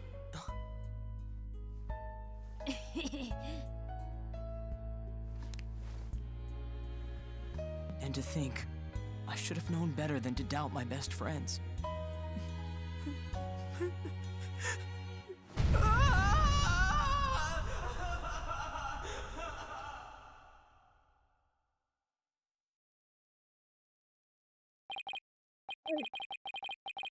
I didn't kill anyone. And I didn't have a body double. I didn't move the body. I didn't even see it. And it may look like I speed reading. Then, in the art of mastering the bar exam. But I haven't read a single word. Well, you could have fooled me. In fact, you did. You. Oh, Miss Sight. Can I place my trust in you?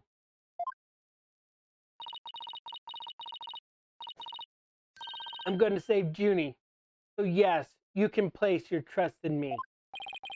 Then, am I to understand that the witness is recanting his confession? Yes.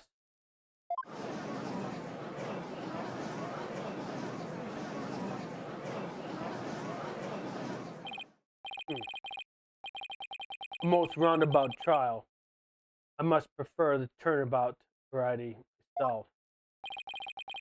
Now, we are back to the fact that there was but one suspect who lacked an alibi, which is, in the end, the truth you've been seeking this entire time. So, we're back to square one. Now I'm exhausted and depressed. It probably doesn't matter at this point, but I might as well update the mood maker.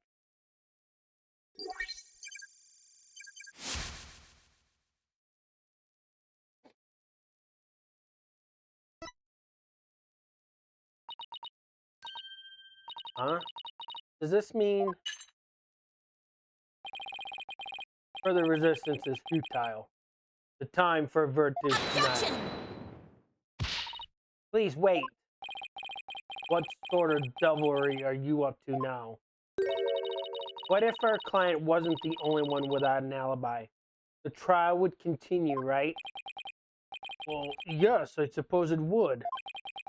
But after such a thorough investigation, does such a person really exist? Yes, we found someone. It may have seemed like a major roundabout, but Mr. O'Connor's testimony has cracked this case. There's no more noise. You is telling the truth now. During the mock trial, the balcony seat opposite him really was empty, which now means there is one person unaccounted for.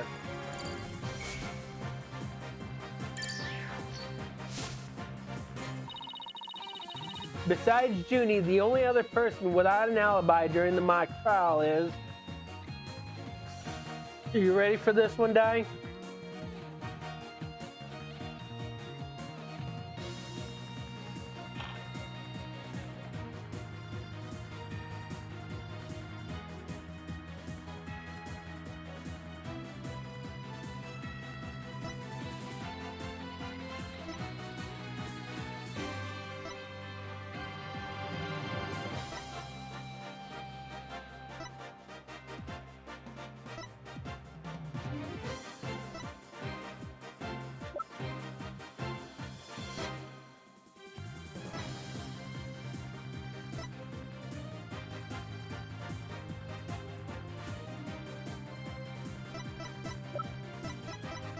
Take that! Balcony seat was empty. That much is true, isn't it, Mr. O'Connor? That's right. How many more times do I have to say it? So basically, Professor Mean wasn't where he was supposed to be during the mock trial. Silence! Need I remind you, every last soul in the lecture hall heard him deliver his speech.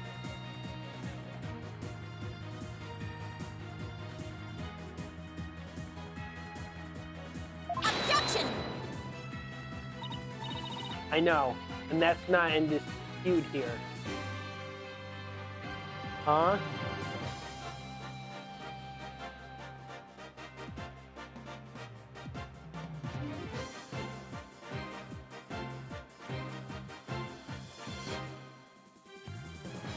He looks like a statue. Now, let me explain how a speech could be given from an empty seat. It was, well, there's only one answer to this one, Di. You better know this one.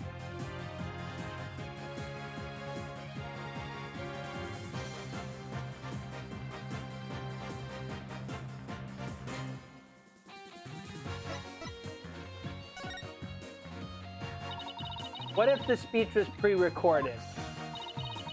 That's the only way the speech could have been delivered from an empty balcony seat.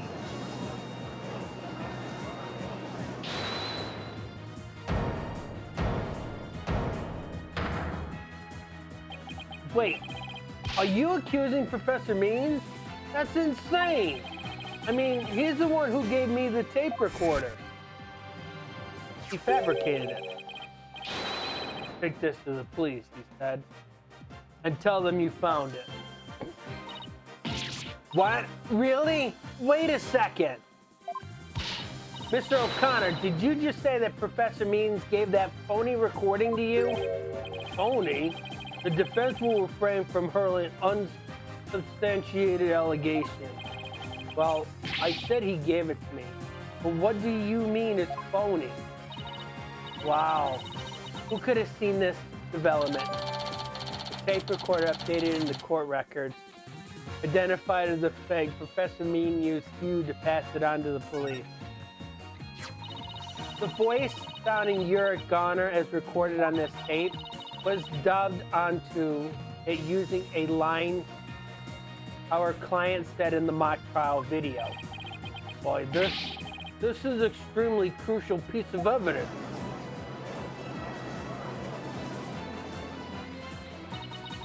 Professor Means gave Hugh the phony tape. If that's really true, then Professor Means has guilt written all over him. Your Honor, the defense moves to call Professor Aristotle Means to the stand. Silence! The seat was never empty. Was but an oversight by our guard of a witness. An inmate who was formerly a surgeon once told me. He said it often, all too easy to overlook critical symptoms. Objection! Well, we're not going to overlook this oversight. If the speech was pre-recorded, the basis for suspecting our client would be shattered. Let's check with Professor Means and see what the empty seat was, where the empty seat was a witness oversight. A verdict without first looking into that would be inconceivable. That's enough, both of you. Now, here's my opinion on the matter. While a surgeon overlooking critical symptoms is a problem, a witness's oversight, too, must not be overlooked. Thus, as the matter of whether Professor Means was or was not in his faculty seat, I believe we must ask the professor himself. I agree. Professor Means should be here in this gallery today. Do as you please.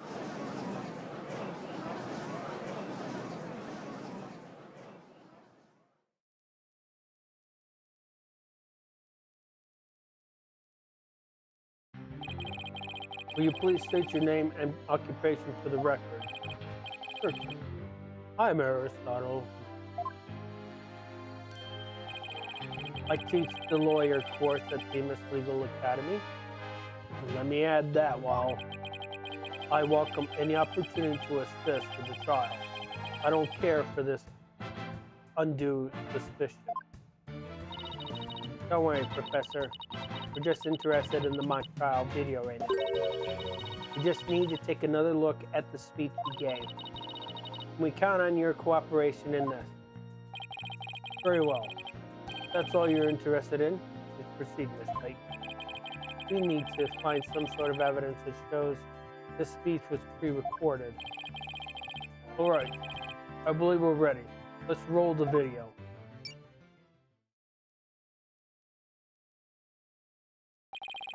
Good afternoon. I would like to start by thanking you for coming here today. The mock trial, the crown jewel event of the school festival, will begin shortly. When I was a student, I, too, could hardly wait for this day to come.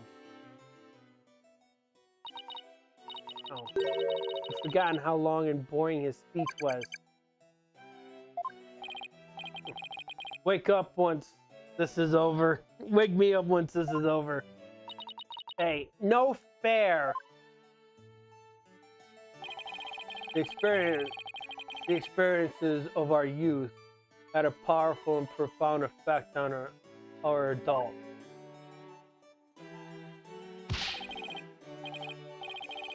You there, wake up, pay attention. Huh? Hey! I'm awake, I'm awake. Isn't that right, Your Honor? What? I'm awake too. Wide awake, see?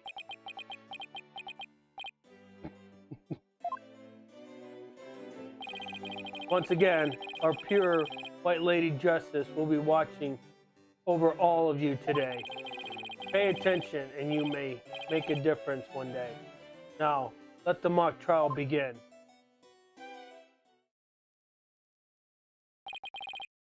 That is about it. One of my best speeches, if I do say so myself. I even said some of our students' tears in their eyes. Yeah, obviously not familiar with the phrase bored to tears.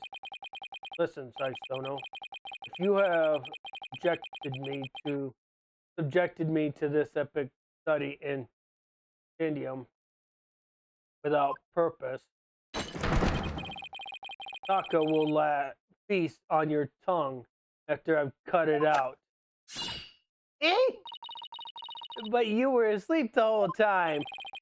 Oh, Miss Sykes, you notice anything strange about the speech? Could I please hear the last part again?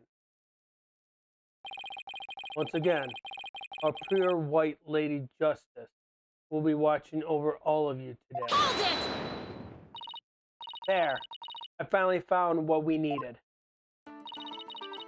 Professor Means, I have only one question about your speech. Why does the last part we just heard contradict with this? You heard what that said, right, Di?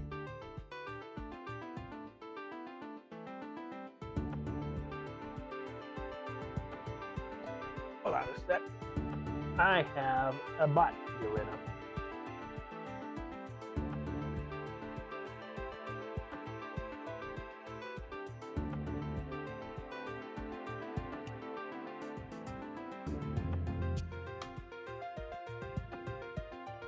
Do you see White Lady Justice anywhere?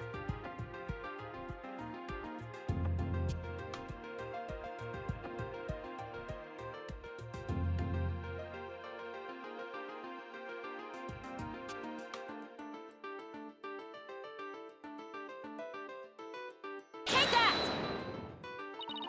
The professor said the pure White Lady Justice would be watching over them. But the Lady Justice in this video isn't even close to being white. It's as gold can be. I'm not sure I can wrap my jaw around that to test his authenticity. I didn't say it was made of gold, Your Honor. Now, it's true that this statue is pure white, but it broke before the mock trial began. The one you see here is its replacement. Oh well, that's a shame on every account. Ironically, this golden statue sticks out like a sore thumb compared to the white one, meaning the professor wouldn't have made a mistake in his color if he'd been present. Seems that I have caused some confusion, but it was merely an oversight on my part. Objection! The statue was in the middle of the room. How could you not know what it looked like? Well, I was in a balcony seat. Furthermore, the statue had previously been white. I'm afraid this isn't a sufficient evidence of the speech being pre-recorded. We had our answer long ago. The accused was the only one to leave the lecture hall. Now, wait. There's got to be something that can prove that the speech was pre-recorded. According to the mock trial video, the speech started here and ended here. It was a little over 10 minutes, but I doubt anyone wants to be tortured again. It was only a little over 10 minutes. Felt like it went on forever. How'd you figure out how long it was? Easy, there's a timestamp in the top right. All you have to do is subtract the time the speech started from the time it ended. The speech goes from 10 o'clock minute mark to 2025. Wait a second. I could swear I've seen this same interval of time listed among the evidence. Maybe there's a way for me to use the speech time to show that it was pre-recorded.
Let's see what the details say.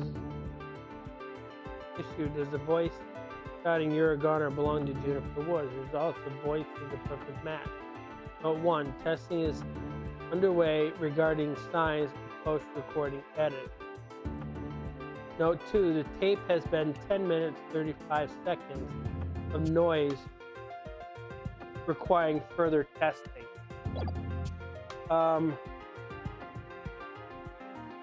Take that! I would like the court to take a look at this. And this is voice print analysis that proves the voice on the tape recorder belongs to our client. Yes, but didn't we just establish that the voice on the tape recorder was a fabrication?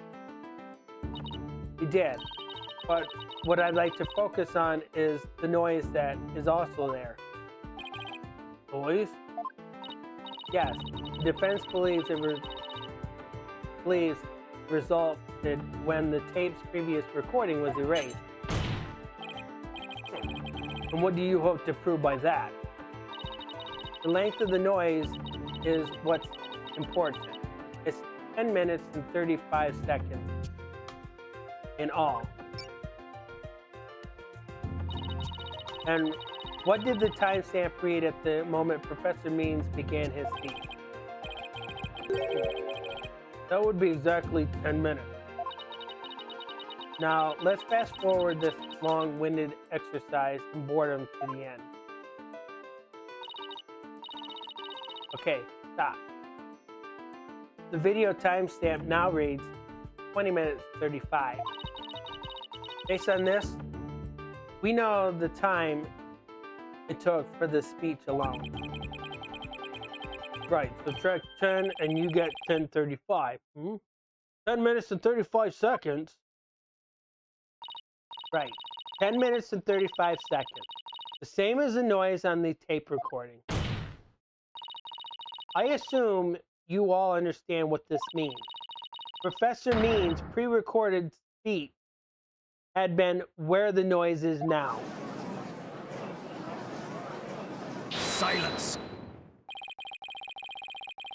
You seem rather confident considering this is a mere happenstance match of numbers. Objection! But is it really just numbers? The lab has continued their study of the tape. So far, they found signs of overdubbing, but it's going to take a little bit longer to recover the audio that was erased. The police are analyzing the noise as we speak. It won't be long until we know what was originally there.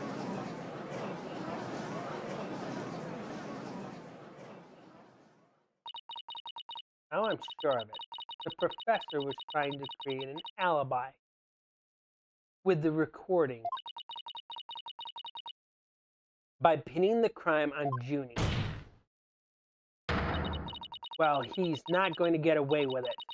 Not on my watch. The site.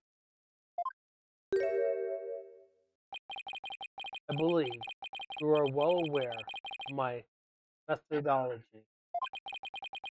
Even if Juniper were the perpetrator, I would vigorously defend her as per my word. And to that purpose, I offered to be her lawyer. Last, look what's happened. All I've stated are obvious deductions derived from evidence and testimony. Truth be told, I had no intention of testifying. I had been keeping quiet for Juniper's sake. And now that you cast this blame upon me, I have no choice but to reveal the truth. Oh, this doesn't sound good. I will now reveal the truth beyond why I had to pre-record my speech before the mock trial. I, Professor Means, always say what I mean and mean what I say by all means.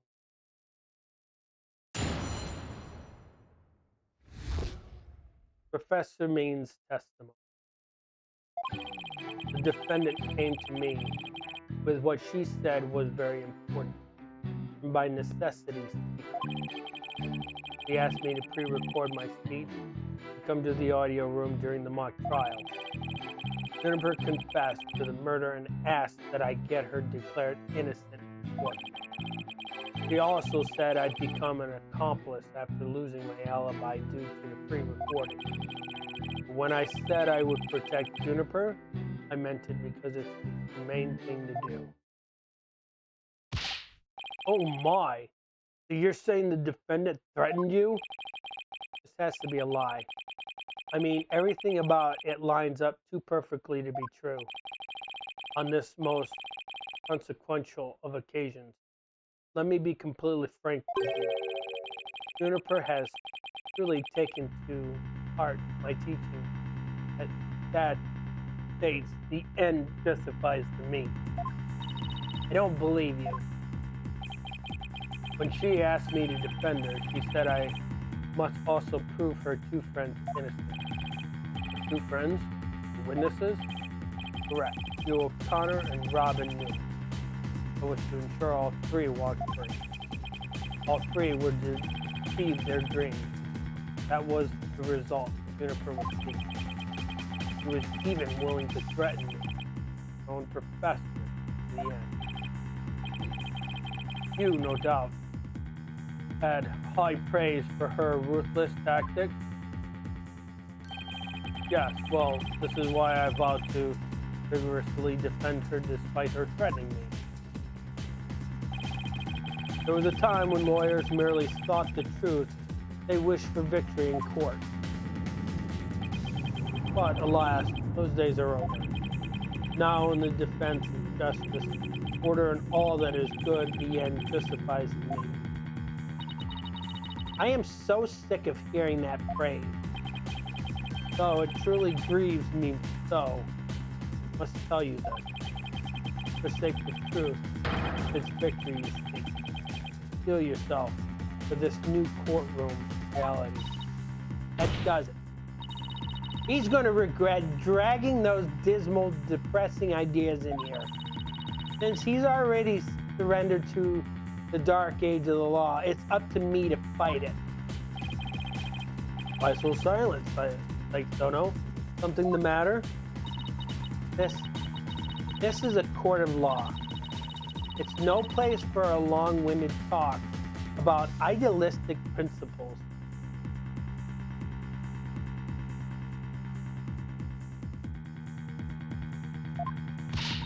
That's why I'm going to let the evidence do the talking. Well, if you look at the time frame that this game is supposed to take place, this takes place next year. This takes place in 2026.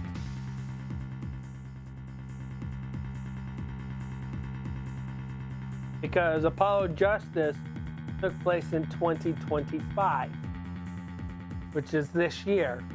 This is going to take place in 2026. Spirit of Justice is going to take place in 2027. Let's not get carried away now, right? Will not do to have you attempt to discredit my doctrine. Do not force me to rectify this situation. No, go ahead and rectify it. Only if I lose and you win, that is.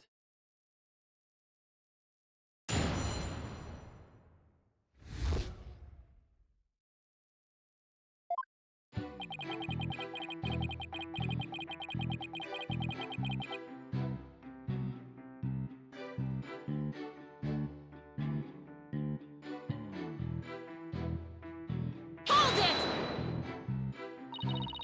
I doubt our client would have come to you with something like that.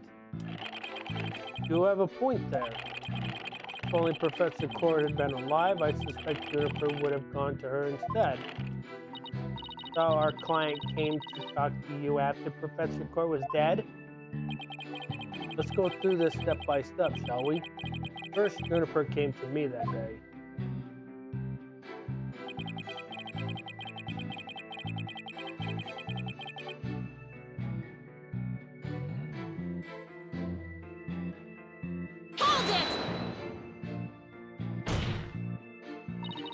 Are you suggesting it was our client who told you to fake an alibi? You have every reason to be surprised. I, too, was shocked when she told me that. Simply put, Juniper has a secret that she wished to protect that badly. Is he kidding me? That lie couldn't be further from the truth. The problem is, how am I going to expose it? It was an earnest request from an outstanding student. How could I possibly refuse?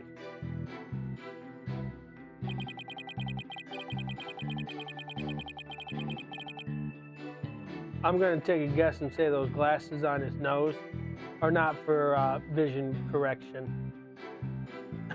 Unless he was going to look at his nose the entire time. Hold it! Do you consider that a threat? Yes, but it's now you to whom she has passed her demands on to. Besides, you must realize that you, too, are being used by Juniper. What?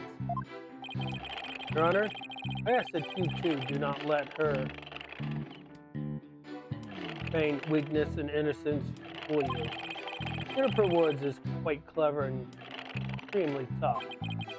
And perhaps most important of all, she is a fervent follower of my teaching. Objection!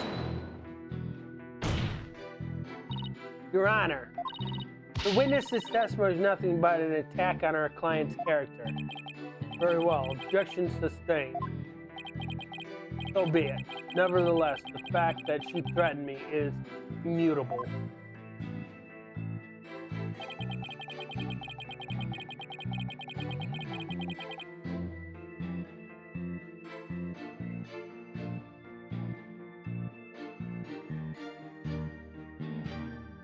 Hold it!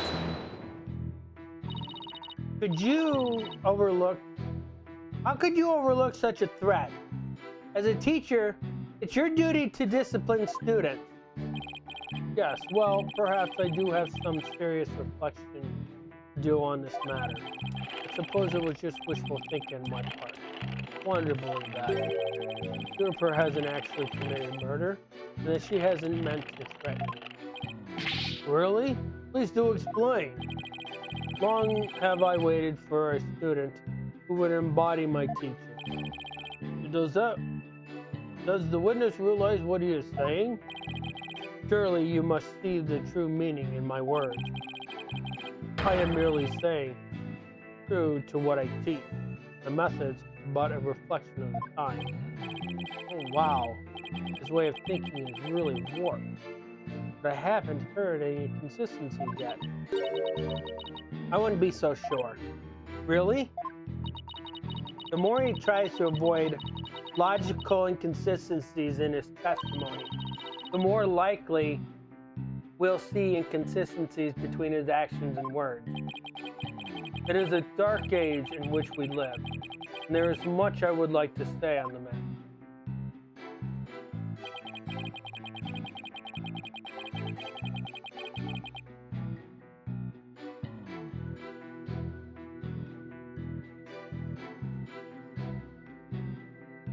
Hold it!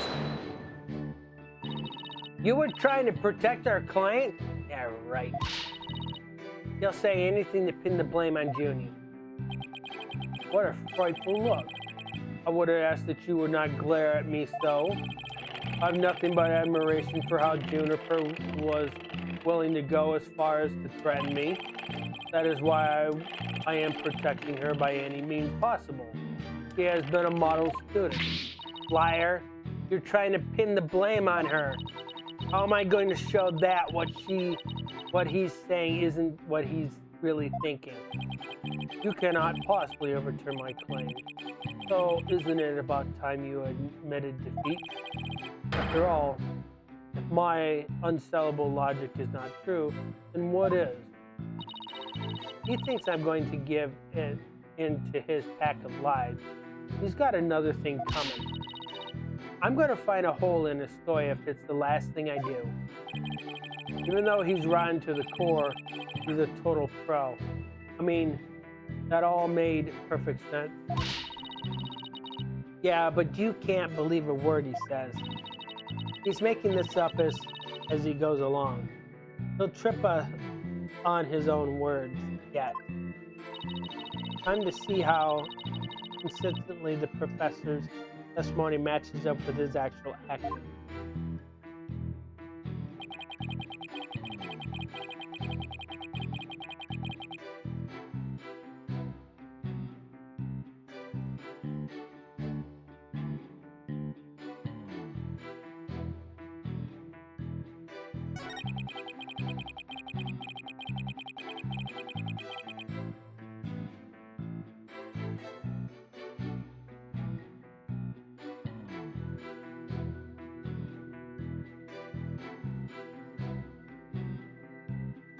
You think it's this one?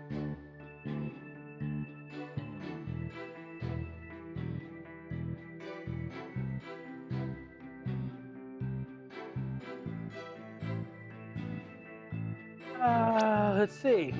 What could be the evidence? You think? You can always ask Andy for help.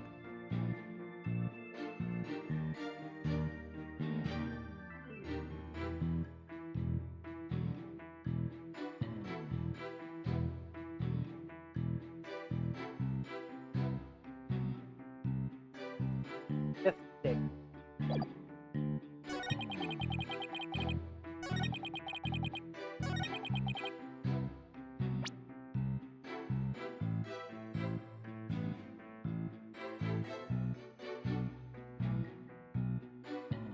This statement is more opinionated, but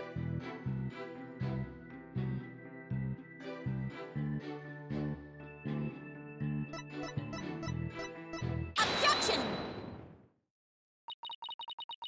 so let me get this straight. You were trying to help Miss Woods? Ah, that's nothing more than a bold-faced lie. No offense, Your Honor. Such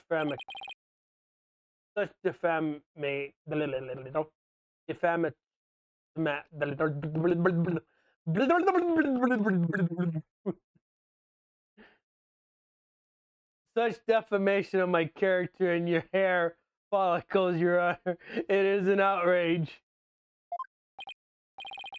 Miss Sykes will clarify her statement, but leave my hair follicles out of this time.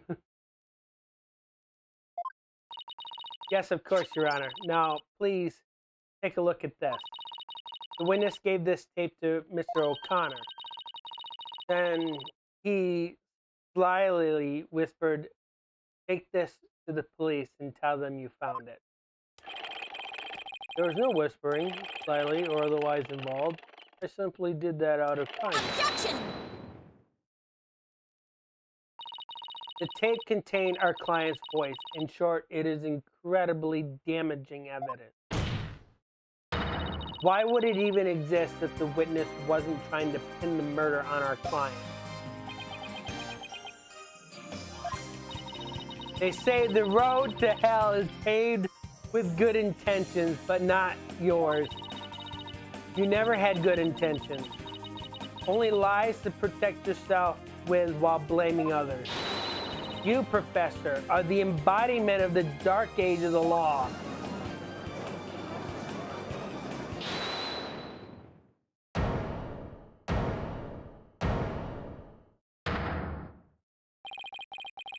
Why, you little? You dare call my teaching and methods lies?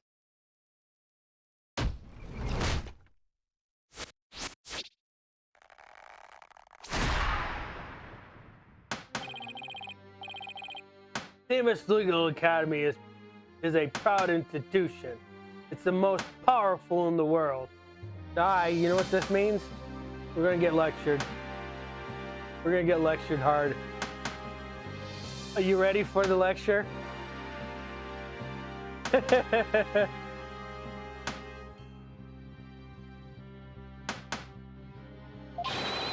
You'll never forget what true education and lawyering means once I'm through with you. Huh? Professor Means, what's with your hair? Quiet. No talking in class. Ow!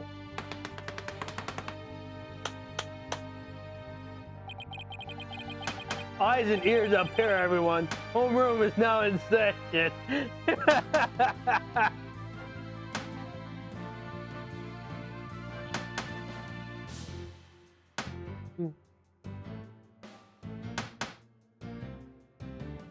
Used to have a high school teacher that would throw chalk, but he stopped after a while when they stiffened the law on that kind of thing.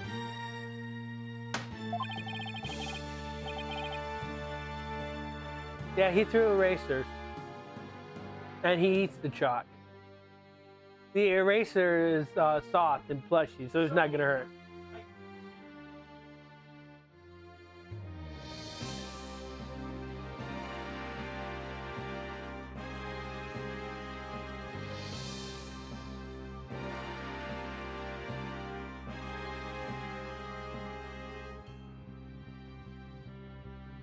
We will begin with roll call.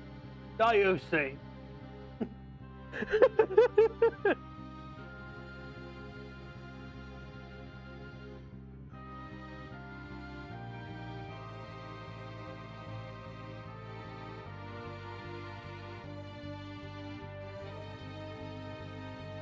You're supposed to say here or present.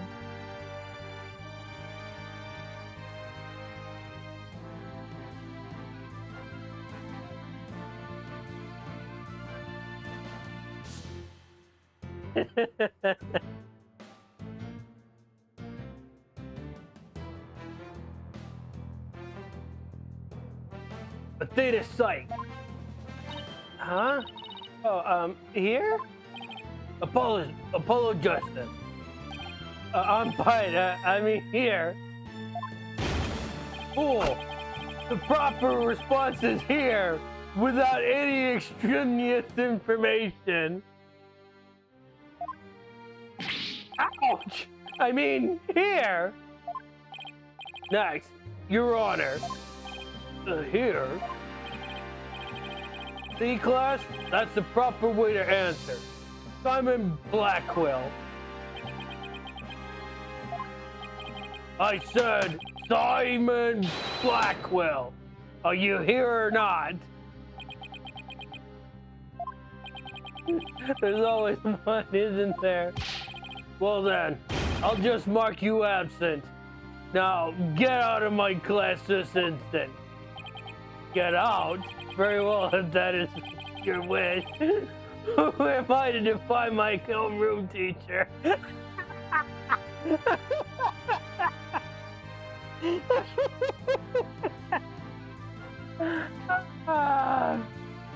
And you thought the last trial was a clown court.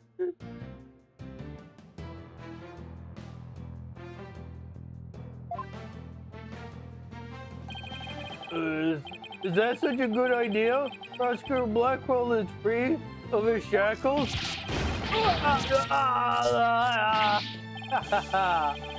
It just so happens I was a member of my high school's disciplinary committee.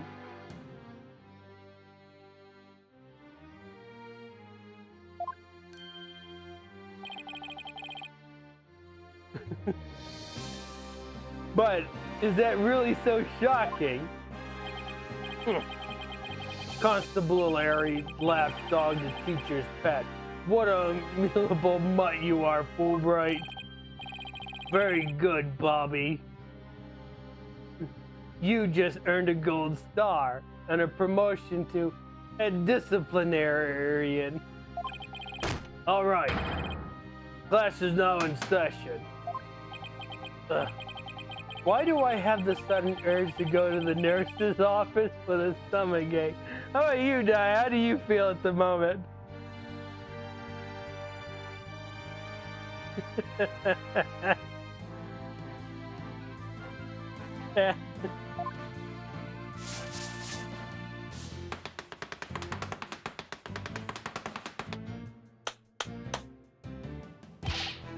Pay attention. I am not the killer. Juniper is. This will be on the next test, so you had better be listening. Objection! But Professor, You created the phony tape to pin the blame on Juniper. Plus, you were the only one who could have moved the body during the mock trial.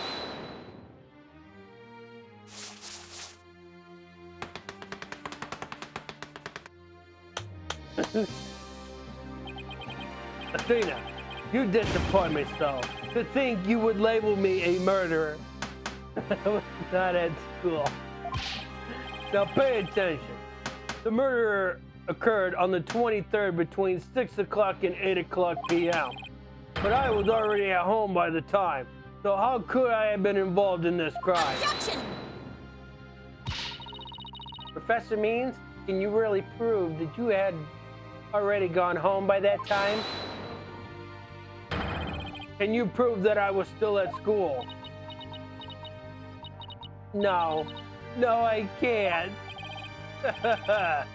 So you admit it. Well, you just earned extra credit for your honesty. But you have also earned yourself lavatory cleaning duties until you graduate. Ew, I do nothing in the office.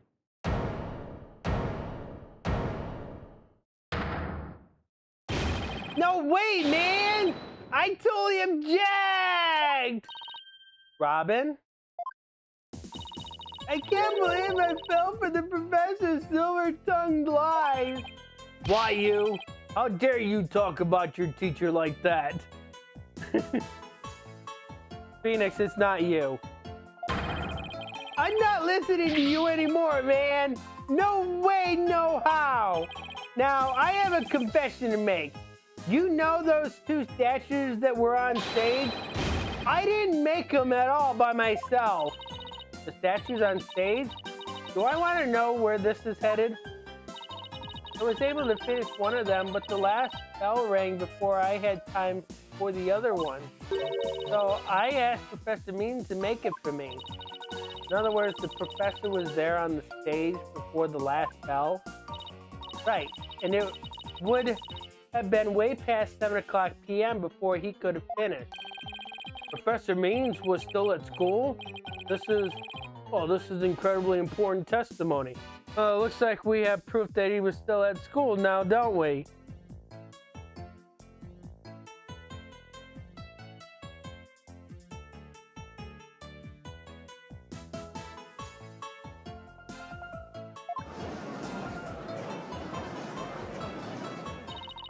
The professor told me I'll take care of it. I thought my parents would let me be an artist if I said I'd made both statues myself. I'm so sorry for not telling the truth. Robin. Quiet. Quick. Somebody, get this juvenile delinquent out of my sight. Simon, you're head honcho among the delinquents. Do something. Ah! And who's in charge of the class pet around here? Not interested, but if you want a class in swordsmanship, I'm your man.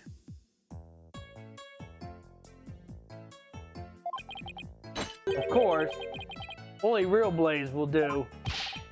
No swords at school. All weapons will be confiscated. Gah! Nurse! Nurse! Where's the school nurse when you need one?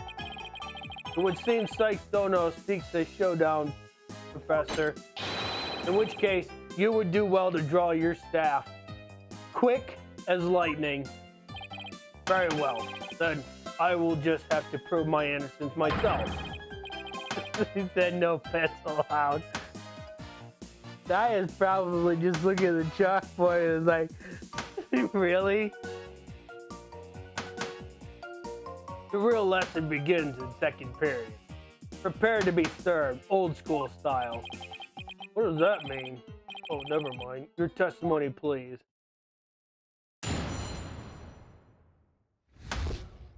Professor Means' work of art.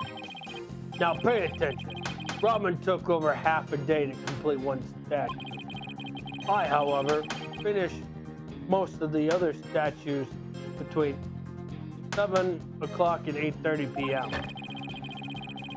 The defendant Juniper saw the two statues with her own eyes at 8:30 p.m. Completing a statue so quickly means I could not leave the stage for a single second. How could I have possibly had the time to go to the art room and commit murder?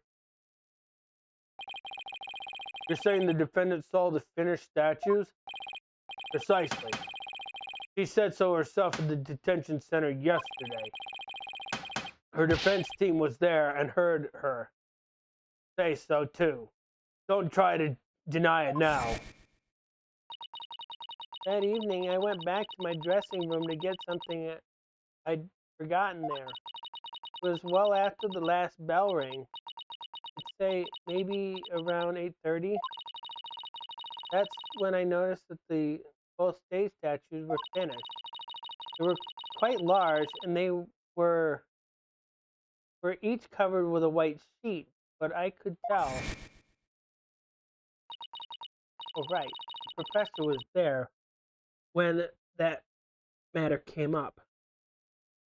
So she saw him with the white sheet already. She did not see the statues. So that's a contradiction already.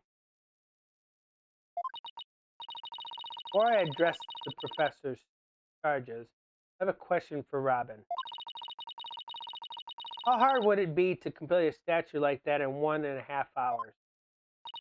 It would probably take me at least twice as long. So personally, I think it would be incredibly difficult to finish it in that short a time.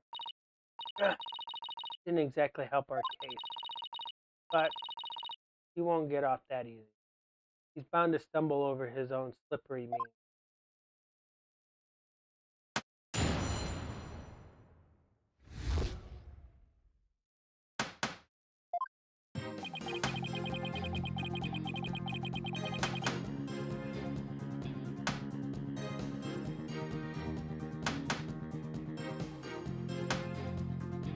Hold it!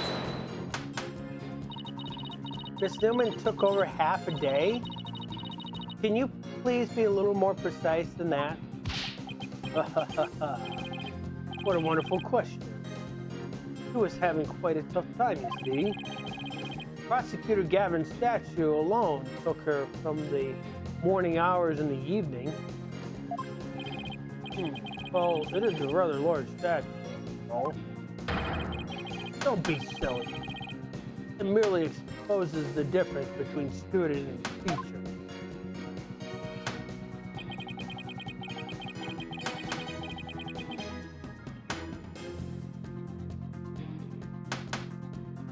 Hold it! Most of the other statue? What exactly does that mean? Robin created the basic outline of Mr. Wright's statue before the last bell rang. I, in turn, complete the rest of it. You see, in academics, as well as art, learning the basis is incredibly important. In short, you skipped the most important part of statue making, didn't you? Why, you insolent little... It is the practical applications built upon the basis that takes so much time. Professors such as I mastered the basis a long, long time ago. Unlike Miss Fancy Pants here, who lacked all loyalty fundamentals. Oh, quiet you. Now do you understand? I did not leave that stage until I was done. Well, Miss Dice, do you accept the witness's claim?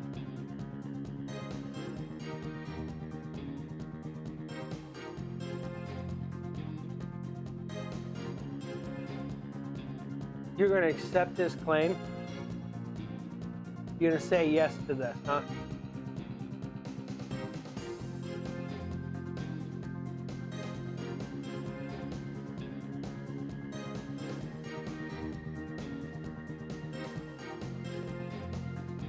You're going to say yes to this. You're going to accept his claim the way it is, huh?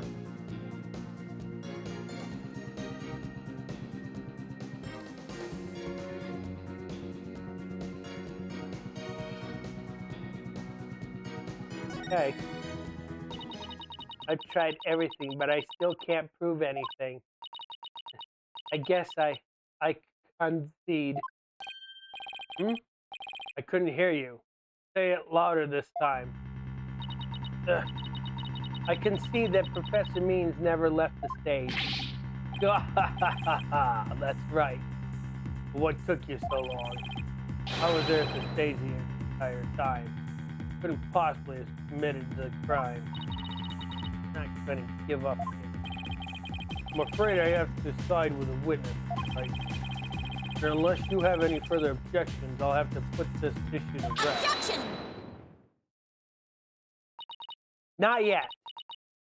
The defense still has an objection. Athena, you've thought of something? Well, as I said, not yet. Oh, so it's time for legal smoke and mirrors? Not yet, Athena.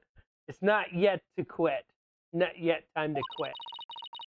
It's at times like these when it seems like there's no way out. That you have to. Yeah, I have to turn the case upside down. Instead of focusing on whether Professor Means could have gone to the art room, I should focus on how he could commit murder without going there. It seems our young lady has a real bona fide idea.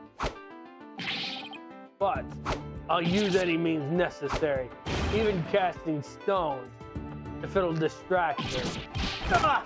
Who brought the bird to school? Stono, by your one word of your unusual jibber jabber, I shall have your head. The murder occurs in the art room, yet the witness was on the stage. How do you propose to fill the vast gap between these two key facts? I accept the premise.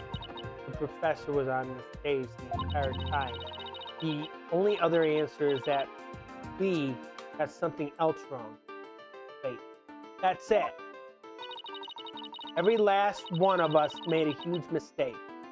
We were totally wrong about the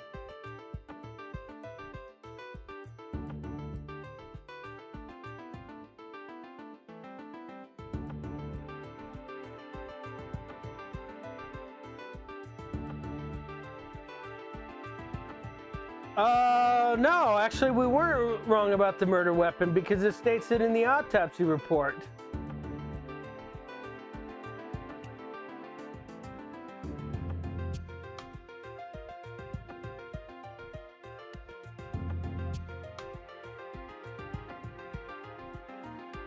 Only one other answer you can pick from here because I can also slash out suspect as well.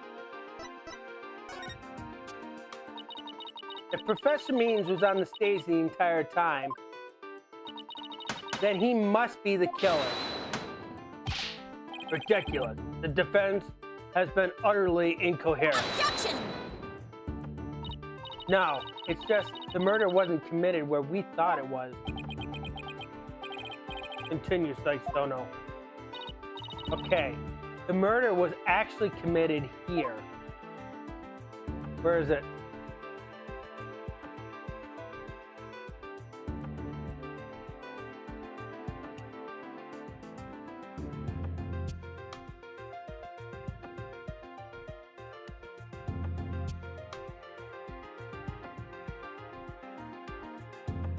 Where was the crime scene?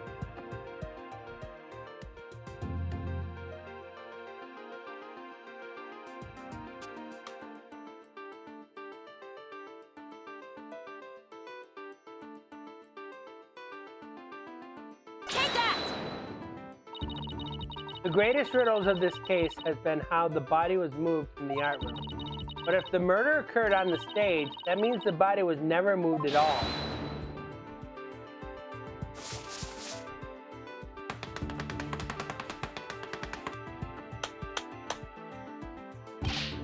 Silly girl. When the body was found, there wasn't a drop of blood on the stage. Sure, there would have been some blood if that's where the murder was committed. There wasn't any blood on the stage. Really?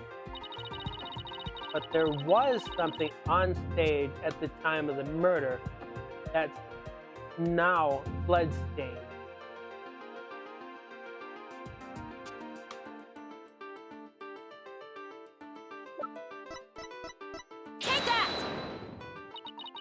It's true, there's no blood stains on the stage floor.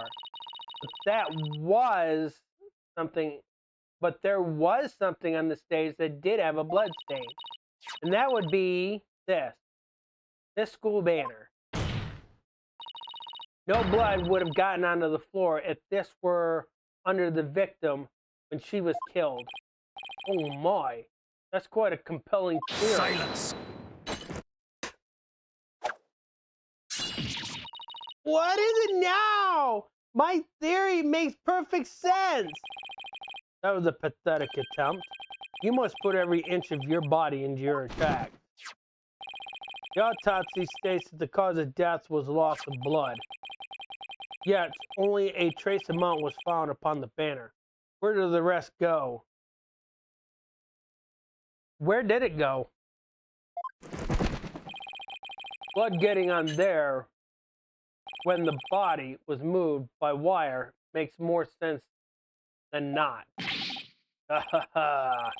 Very good, Simon. Tell me, what's your first choice for higher education? I'll write you the ultimate in recommendation letters. You're all but guaranteed to get it. Objection! Actually, the defense has something to explain that as well. You do? If there was only a trace amount of blood on the school banner, then there must have been something else that the killer used to soak up the blood. All I have to do is figure out what. This is what soaked up most of the victim's blood.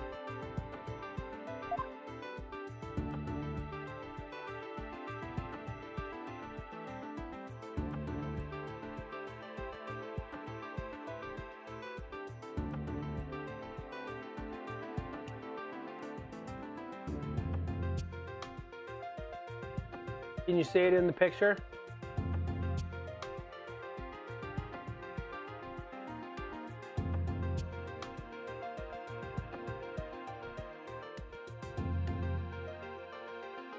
The Gavineers banner?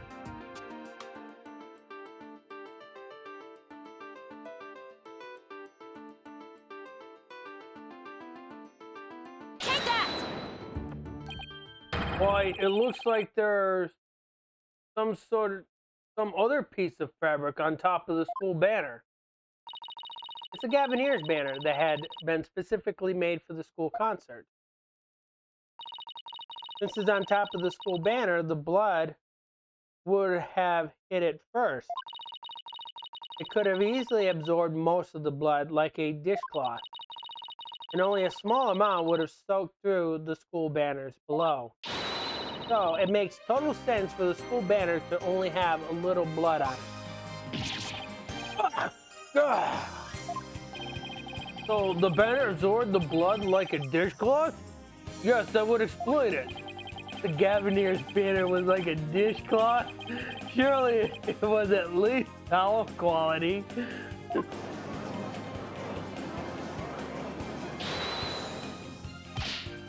Simon, don't just stand there, do something. Silence. Like Dono, you are learning to wield a blade quite well. But how will you respond when I come slashing at you like that? The remnants of a large blood stain was detected in the art room.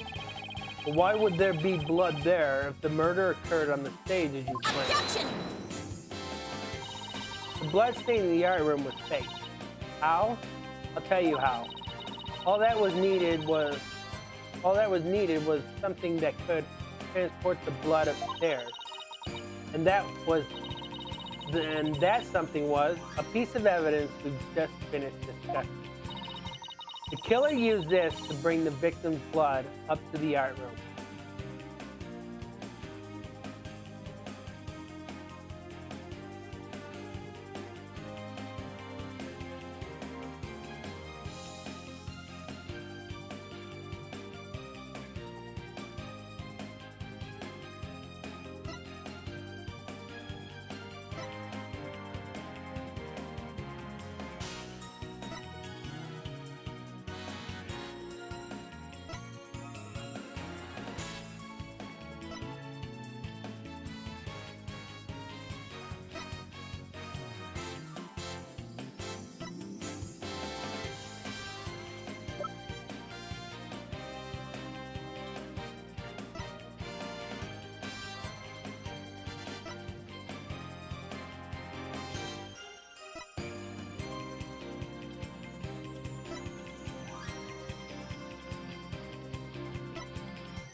The banner? Well, we have to figure out. Well, the blood is on the banner itself. Where did the banner go? Or how did the banner get up to the art room? That's what they're trying to figure out.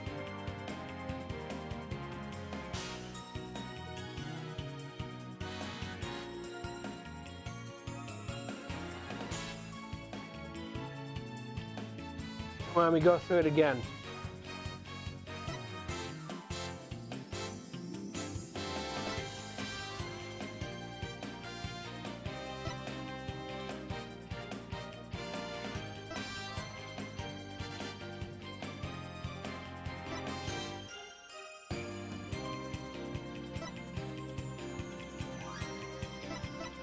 Photos? This one?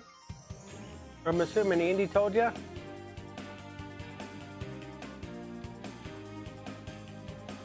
You're gonna go with photos?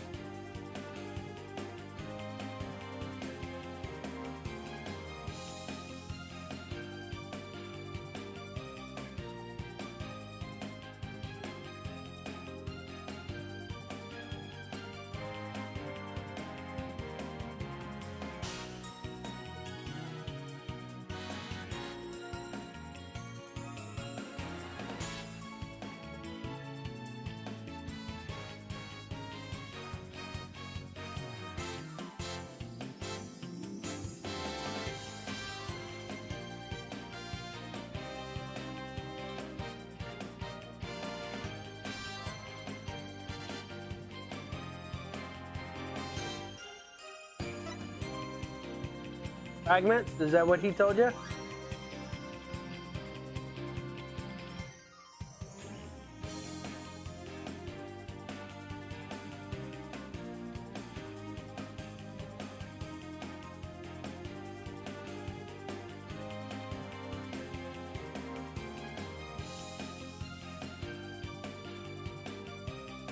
So this fragment is just Gavinier's banner in the incinerator.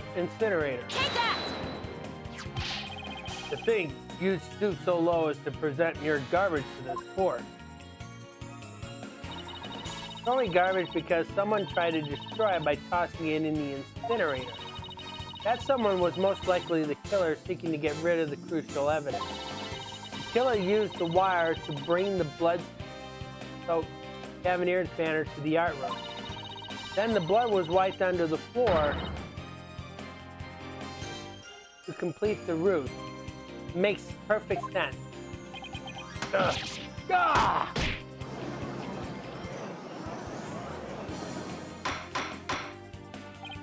Order, order. This is quite a development. To think the body was never actually moved. Hold it right there. The body must have been moved. How else do you explain that loud crash you heard during the mock trial? If it wasn't caused by the body crashing into the statue, then what was it? I hadn't thought of that. That loud crash wasn't the body hitting the statue, then what was it indeed? The knot in the school banner shows that something was carried along the wires. So if that's true, you know what I have to find. Something that was in the art room for the murder and then on the stage afterwards. The object that was sent down the wire to crash into the statues was... This one should be very easy, Di.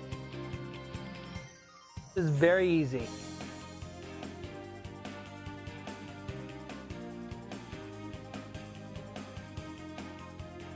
You should already know the answer to this one.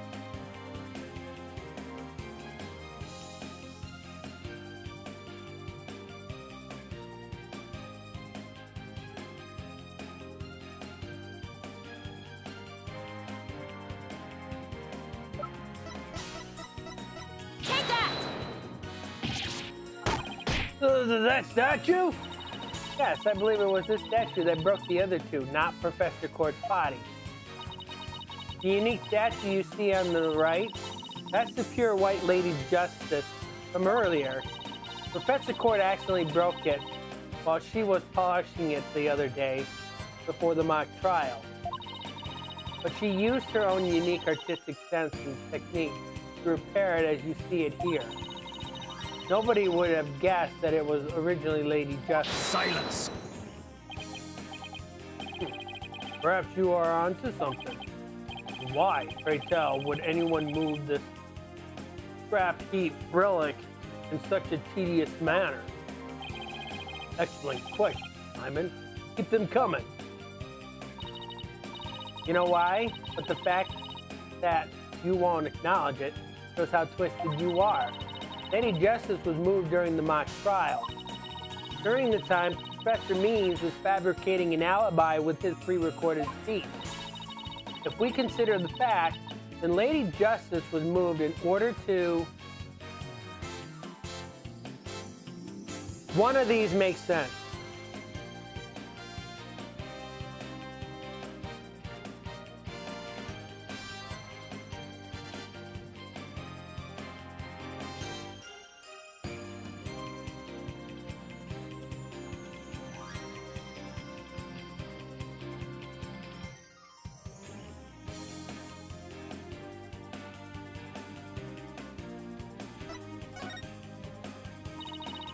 Professor Means used his pre-recorded speech to fake an alibi during the mock trial. He wanted to make it look like he couldn't possibly have moved the body. Moving Lady Justice was his way of pointing us to the body and cementing his alibi. Ah! That's quite a persuasive argument. For a while there, I thought you weren't taking the trial seriously. Well done.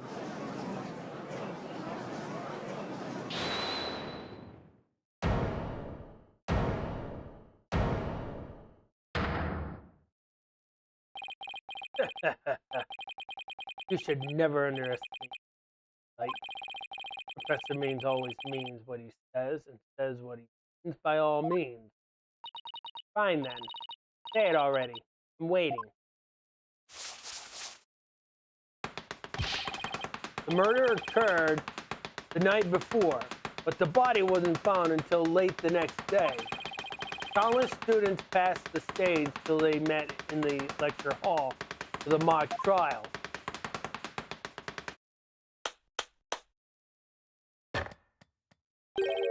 So answer me this. Why didn't anyone see the body the entire time? That can be explained by, If the victim was murdered on the stage and left there, the body would inevitably have been discovered. Of course, there was nowhere to hide a body upon that stage. There wasn't? There wasn't? Are we sure about that? This is not good, Athena. Our claim is this close to being beaten to a pulp. No. But we'd come so far. Consider yourself fooled and possibly killed him. Killer is none other than Juniper Wood. Always has been and always will be. Ugh. Just wait a minute. What, Juniper? You must seriously regret having asked you to defend her. Ugh. And to add insult to injury, you nearly had Hugh convicted of murder. Surely, you haven't forgotten that little Fasco. Ah!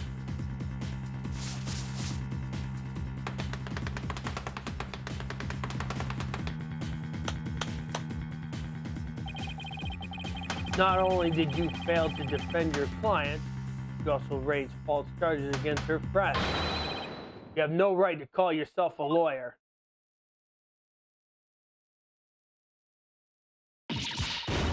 Ah!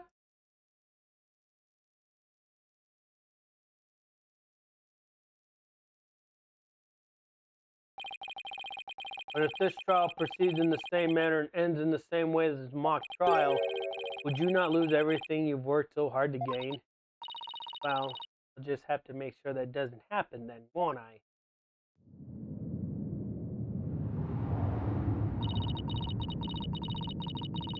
Don't tell me I failed once again. Failed to save someone near and dear to me.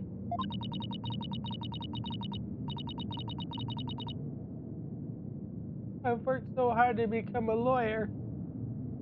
Even studied psychology.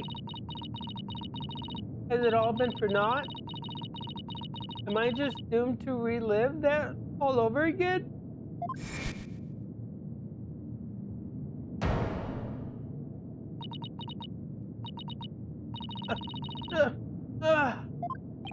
Athena!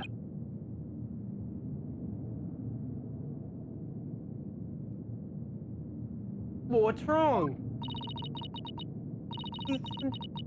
Breathe out. Breathe in. Relax, Athena. Breathe. Not working. Everything's going dark. After all I've done, is this how it ends?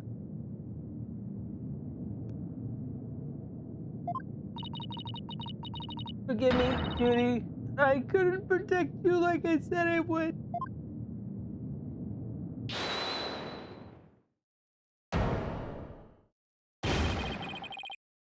You leave Athena alone, man! She's the one who saved me! It was because of Athena that I could stop hiding and start living my life as a girl again. And she saved the friendship between Juniper and I. I think you're an awesome lawyer, Athena. One of the best. But I raised false charges against you. And that's not all. I've done something seriously unforgivable thing.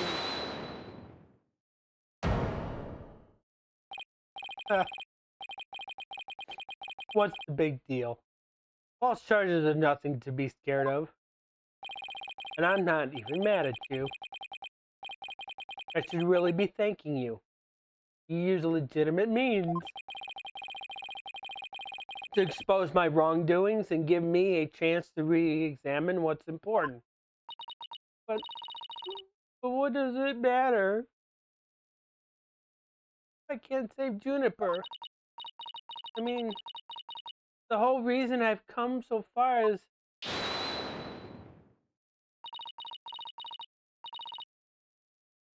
not over yet, Theta. Even now, at this very moment, I still believe in you.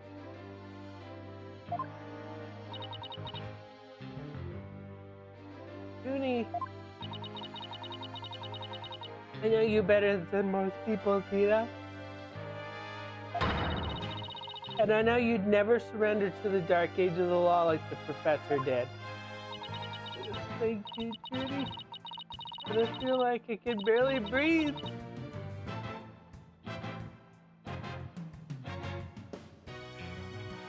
I don't know what to do. Silence. Stop your bleeding this instant.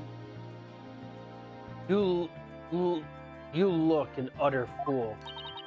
Prosecutor Blackwell? There is one who awaits you. Is there not? And that is the reason you have studied so very hard. Are you prepared to give up on all you have worked for thus far? It would not do to have you disappoint you know who.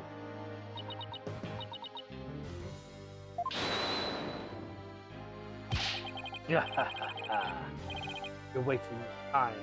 You have nothing on you. No evidence or anything else to establish my guilt. You are helpless before the might of lawyers for whom the end justifies the means. Objection! Don't worry, Athena. You're doing fine. The truth will always win against people like him. But, Apollo, what am I supposed to do now? Listen, all you have to do is take a deep breath and look back over the entire case. If there's truth to be found, there always is, you're sure to find it. Now, let me see you smile. Remember what Mr. Wright said. The worst of times are when lawyers have to force their biggest smiles.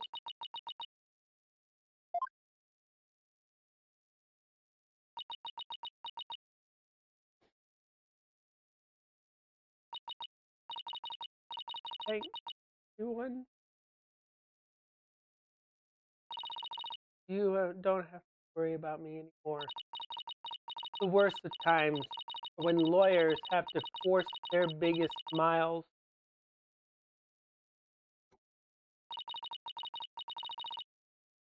Athena Sykes is psyched and ready to rock. Prepare for your utter defeat.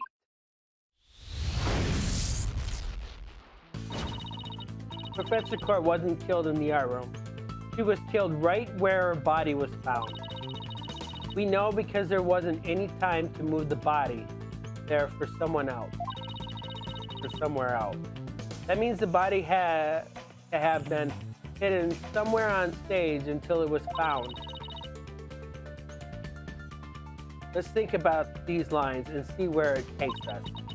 First up, when did Professor Means remove the body from its hiding place? Well, let's see. What was he doing right before the body was discovered? He was using the span of time his fake alibi created to move the body to where it would be more easily spotted. Therefore, the only time Professor Means could have removed the body from its hiding place is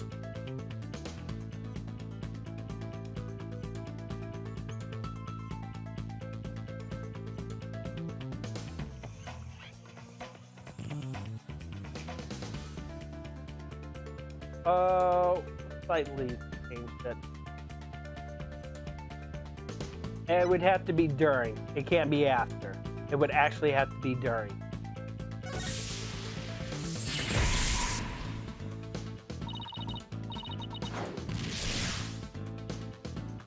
It was during the mock trial specifically.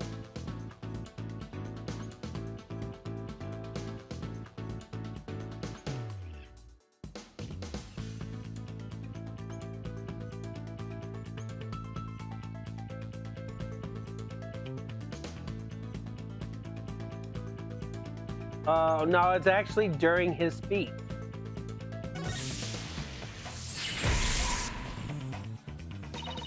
Professor Means moved the body to an easily seen location during his long pre-recorded speech. The professor also moved something to the stage that wasn't there before. Specifically,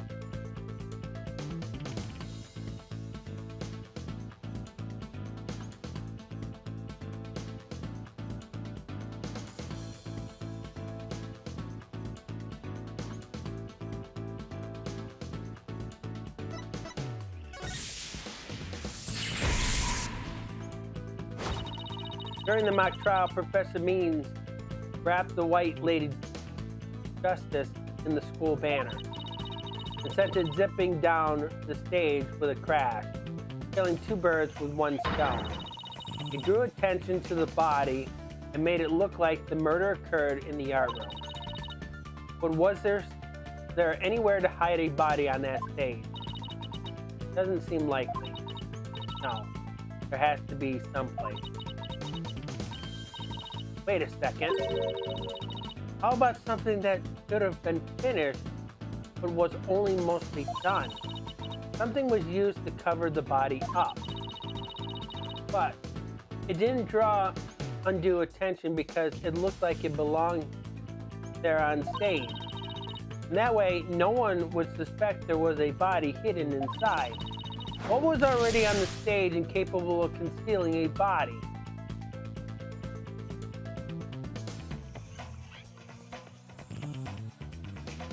This one's going to surprise you.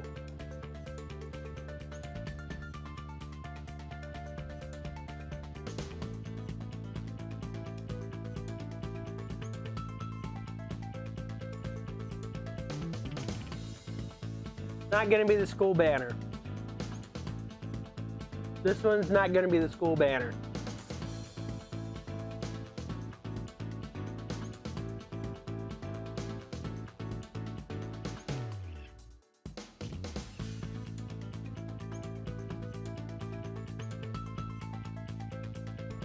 Well, it can't be in the Gavin statue because the Gavin statue is finished. Which means the only other answer is the Wright statue. Body was hidden in... Oh, I know! The Mr. Wright statue was never actually finished. The body was wrapped under some cloth to hide what was really inside. Cleverly disguised it as the boss's statue.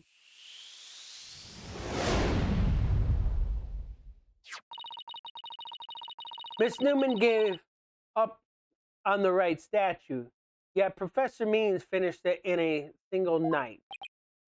Yes, what an impressive feat that was. Objection! Now, his so-called work of art deserves none of our praise. That's because it was only a facade to hide his real work. The murder of Professor Court. Come again? I'm afraid I don't follow. He hid the body by making it look like the statue of Mr. Wright. With the body wrapped under a piece of cloth, it looked just like a statue. What? I second that. What? Huh. Now this is getting interesting. No, this is getting preposterous. How would such a thing even be possible? Objection! We'll never know until we try. Uh-oh. I think I know where this is going. Okay, Apollo. Time to turn me into a reasonable likeness of Mr. Wright. All right, Di. Athena is going to be asked to be tied up. You ready?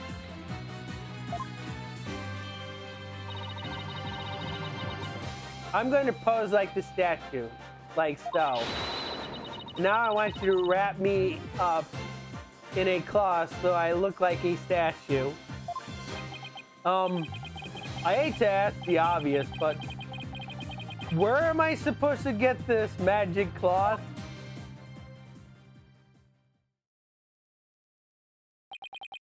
I'm afraid that isn't the right color, Mr. Justice. Well, given how sudden the request was, it's kind of the best I could do, Your Honor. All right, I think that about does it.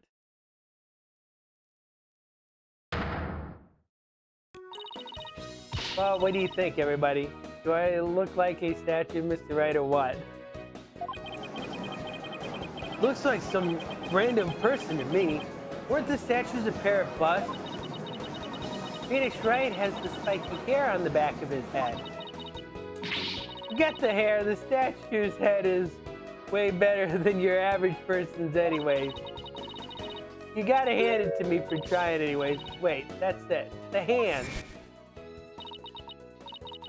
Her arms were raised over her head. There was dark bruises around her wrist. Yeah, the professor was probably tied up with something. The mark on her wrist indicated he'd been tied up. Apollo, tie me up in a new pose. Wait, you're not into this kind of thing, are you? What? No, besides, it was your idea. Just tell me how to tie your hands already. Professor Court's wrists were tied together. I can't help but think that's related. How should I arrange myself to match the shape I want, given her hands were tied?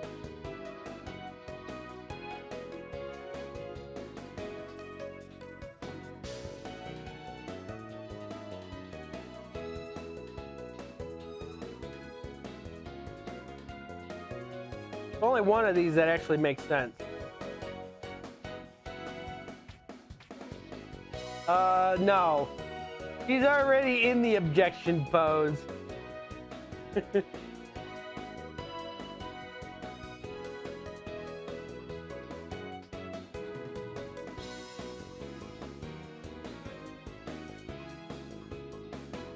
Well, judging by the way her hands are tied up, she was tied up like this.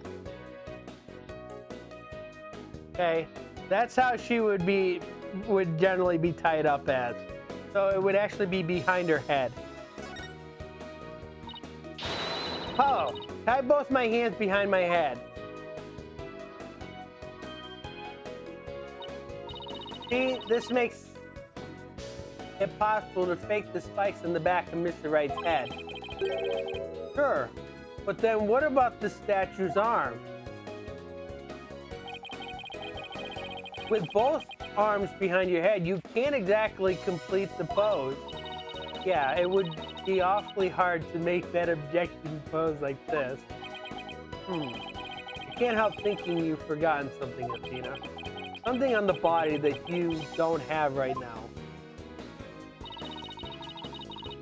What did the victim's body have that I don't?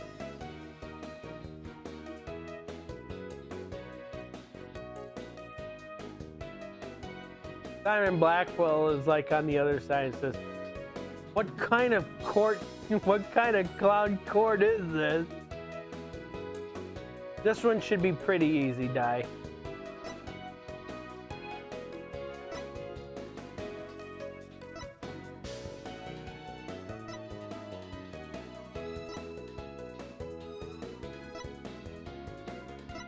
The arrow, yeah. Take that!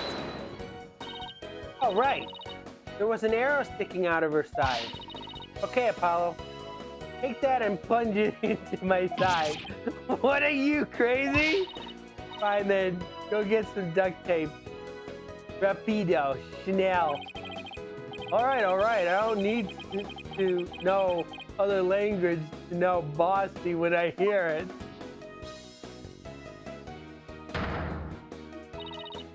The fatal arrow to the side.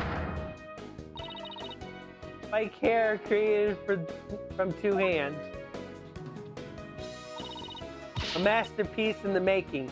Now cover me up with the cloth. But remember to make the arrow stand out, okay?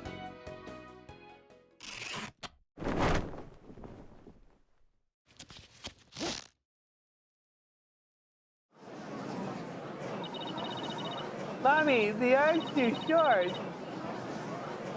Remember, you're in your voice, dear.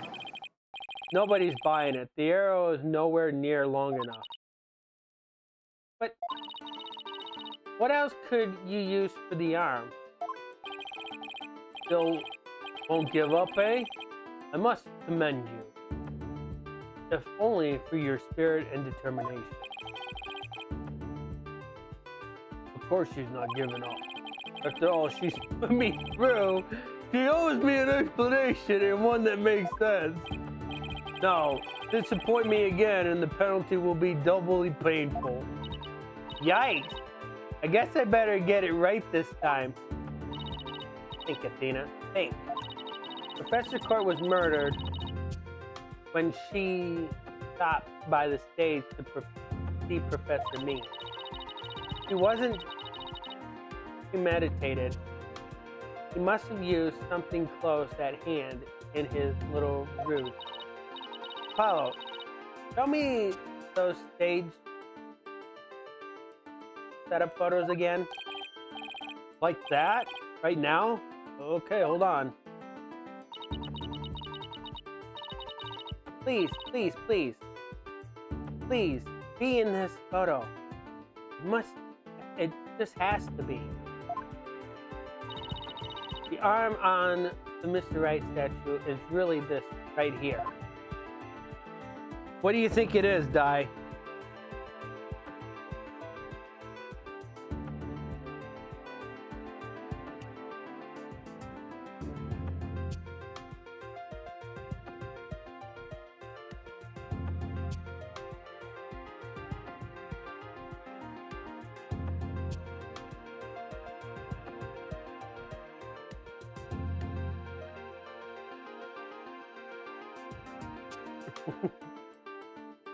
Oh, it's actually pretty easy to see it though.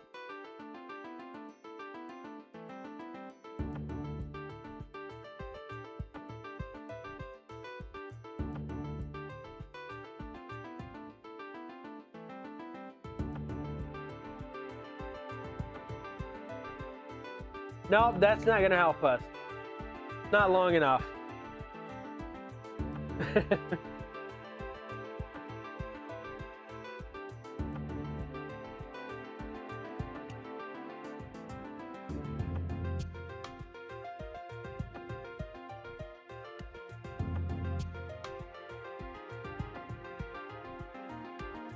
That would have been what would be inside the statue for support, but that's not long enough for this situation.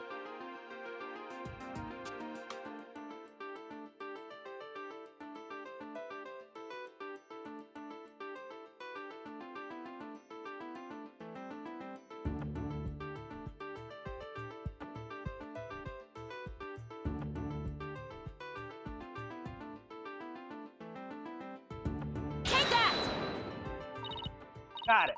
I know what he used for the arm on the statue, Mr. Wright. This is absurd. There is no such thing in this photo. Don't play dumb with me, Professor. It's the staff you have right there. Staff? This is the spear of a great legal warrior. Whatever, just hurry up and lend it to me.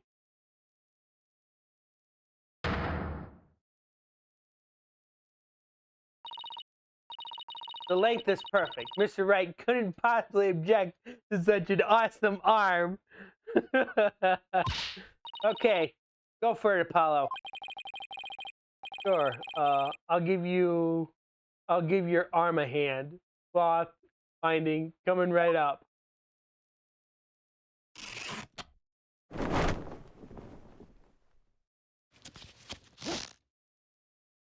Objection!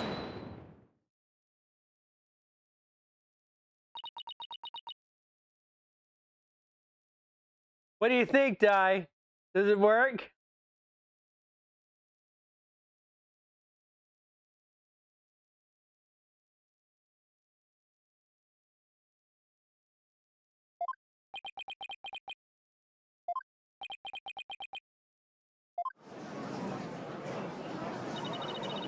It's Phoenix Wright! Look, it's the famous lawyer!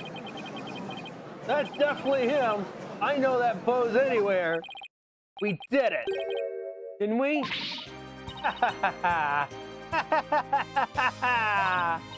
Well, am I not the spitting image of the legendary Phoenix Wright?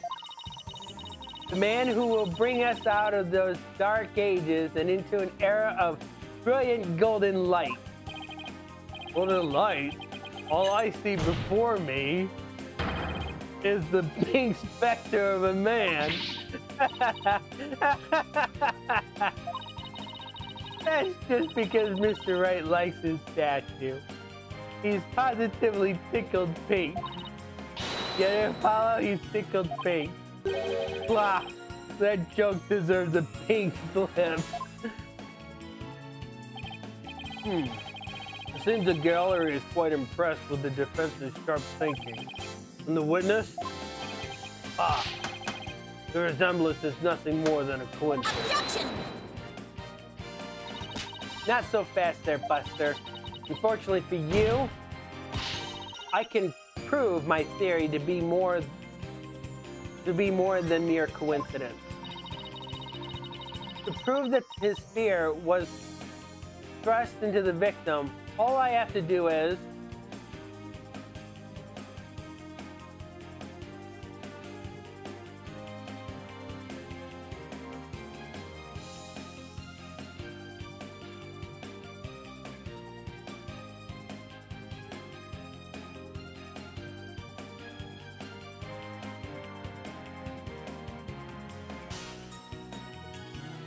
you want to test it for blood? We had assumed the victim's jagged wound came from the arrow before forcibly shoved in.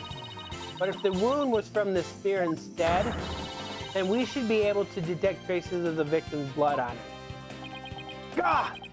Ugh. Your Honor, a brief recess, if you will.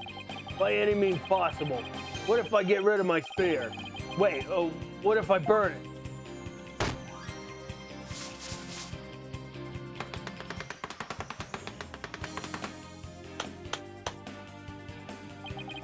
If I do that, I'll be found innocent. Yes, I'm innocent, I tell you. Objection! Surely you don't expect us to take lectures from you now. Now, I asked you in the gallery. Help me decide the professor's fate.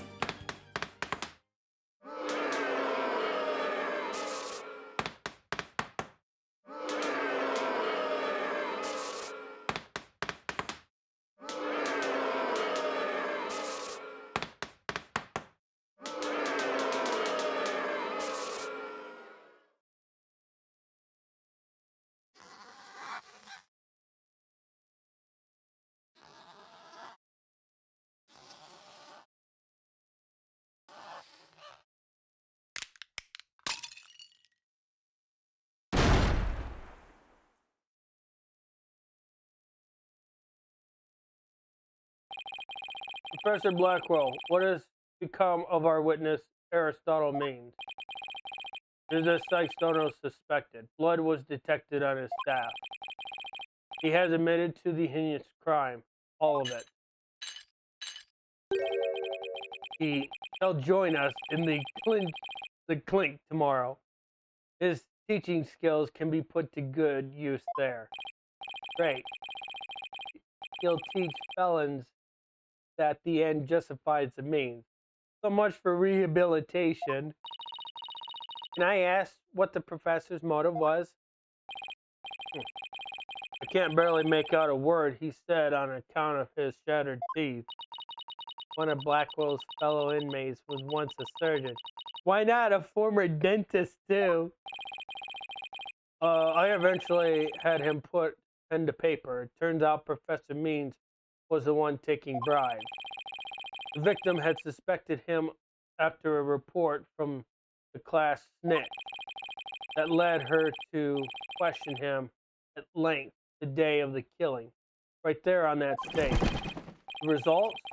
The heinous crime that was brought before this court. The fool, like Newman, had come to know of the script's contents via the victim's note. It seems he came up with a plan to stab the victim with their own awl in order to make the killing look like the one in the script and thus frame the defendant. But the scrap of paper with Hugh's name had the same mark as Professor Court's planner. Yes, about that. Those planners are bestowed upon all students graduating at the top of their class. Really? So then, indeed, once upon a time, Professor Means was also rewarded the same notebook. The handwriting is being analyzed now, but like as not, the scrap belonging to him. This too was evidence of the bribery scheme that the victim had obtained.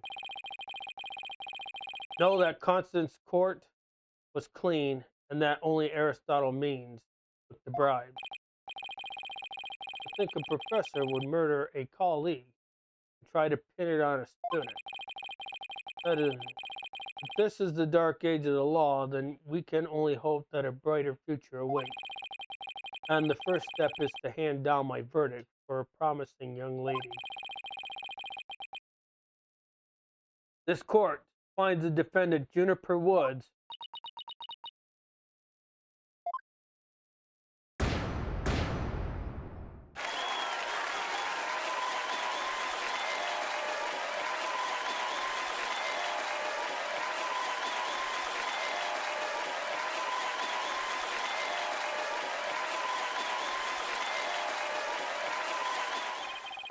I wish you all the best on your road to becoming a courtroom judge. We will need young people like you. If you ever hope to restore the law to its former glory, Yes, Your Honor.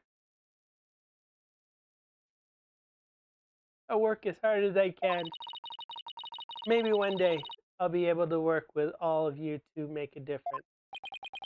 Proudly served. Rest her court's memory. Not let her death be in vain. That's the last thing I expect to hear from him today. Court is adjourned.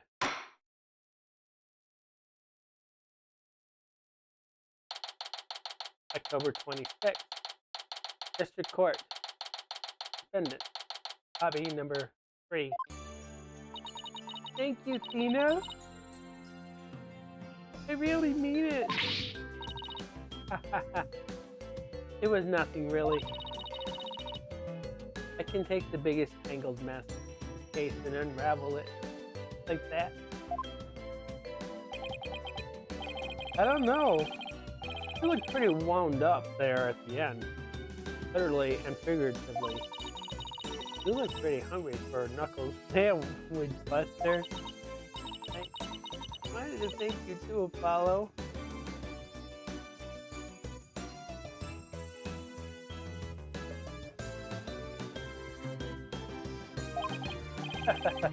Don't mention it. The way you were always there for Tina was in a bind. And at the detention center where your smile gave me hope when there was none. It was like the warm rays of the sun shining down on peaceful woodlands.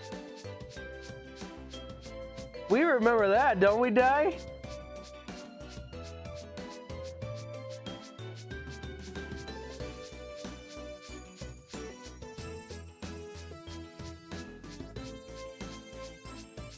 Somebody has a crush on Apollo.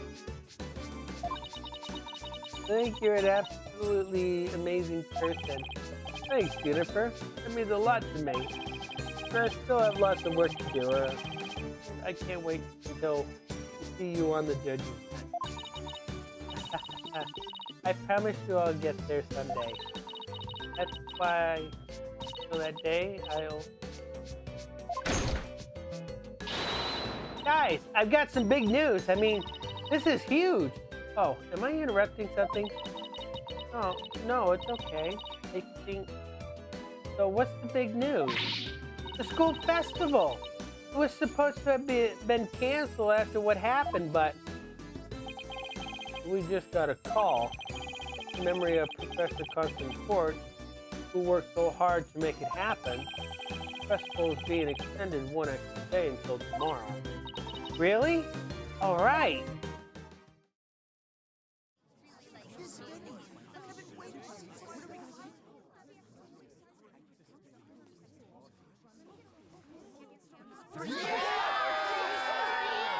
We've got a special treat for all of you. A love letter for Themis Legal Academy.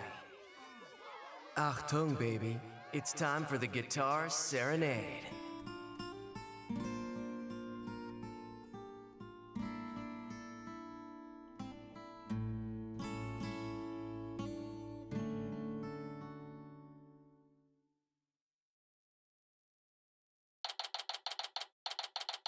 October 27th. Themis Legal Academy. Before lecture hall. Wow! That was so much fun! School festivals are amazing! I think you and Robin are getting a little carried away. Aw, your singing voice, Juniper. It could melt my H-E-A-R-T. Mr. Wright, thank you for that training seminar. Just remember the objection.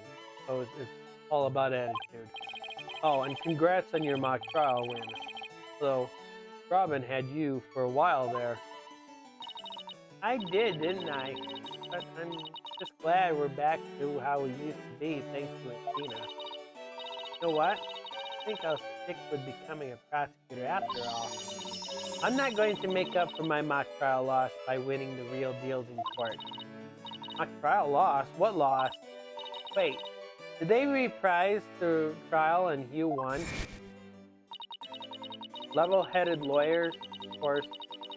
genius and hot-headed prosecutor course student. We'll go head-to-head in a mock trial battle for the Sea Devil's Black Heart. So, does this mean it's really going to happen? Juniper?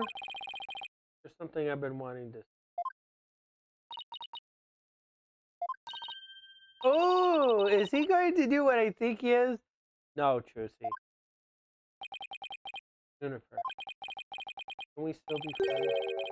You know, best friends like we always... Huh? Best friends?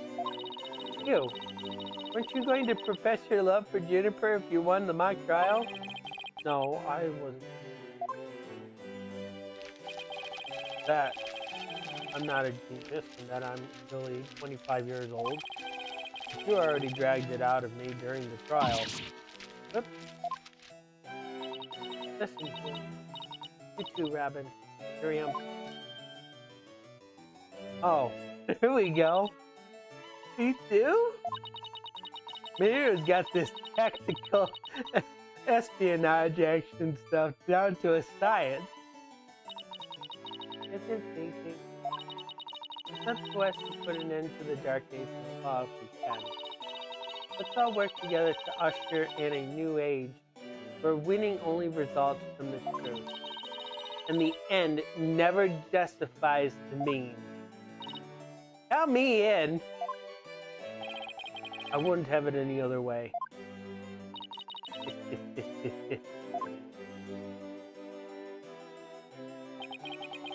Best friends forever, huh? No matter what anyone says, nothing beats true friendship. You bet. What about your BFF, Apollo? Aren't you a bit old to be asking that word? But yeah, he's the best friend a guy could have. Reminds me, we're supposed to meet up and gossip about the new girl in the office. Hey, no talking about me behind my back. So what kind of guy is he anyways?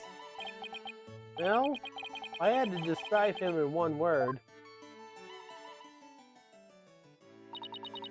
So, after some slight arm twisting, Apollo promised to bring me to meet his friend. Unfortunately, that promise was never met. For not long after, their friendship was mercifully stirred by fate. And the bonds between us began to fray and unravel as well. Sorry, but I'll be taking a leave of absence. Even now, Thor's words continue to ring in my ears. The discord in our ever-cheerful Apollo's voice made him sound so cold and distant. Why, Apollo? Why? Why would you leave us all behind?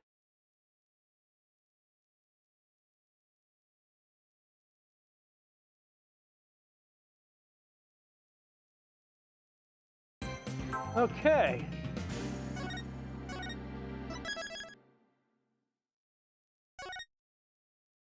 So, we finished off another case. Another episode down. Our new episode next week. What do you think, Di? Probably another one of those chapters that put you in tears, didn't it? It was very confusing. Professor Means was pretty confusing.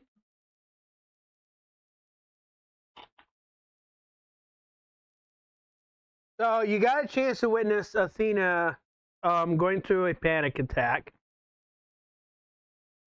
It's a little sad and confusing. So I hope you were able to handle that portion.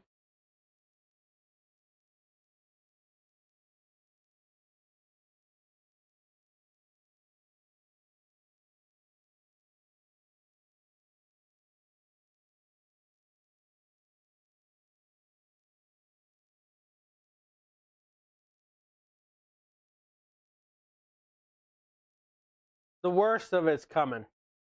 The worst of it's coming.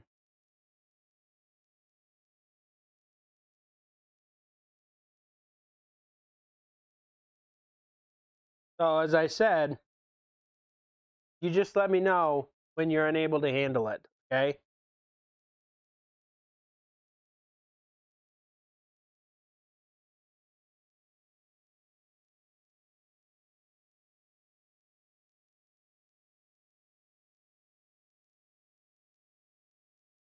Okay. You should be okay with episode 4. Episode 4 is not really that long.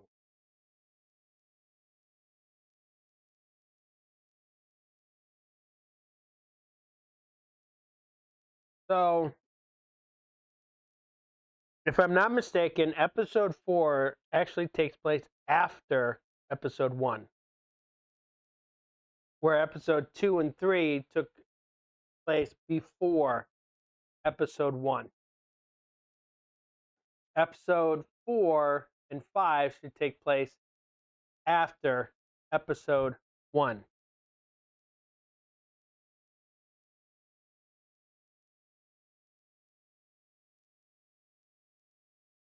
It's confusing that way. Well,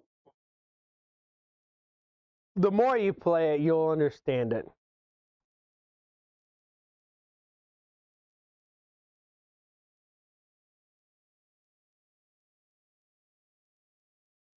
He's trying to be good. He's trying to be good. After about a week of being disciplined, right?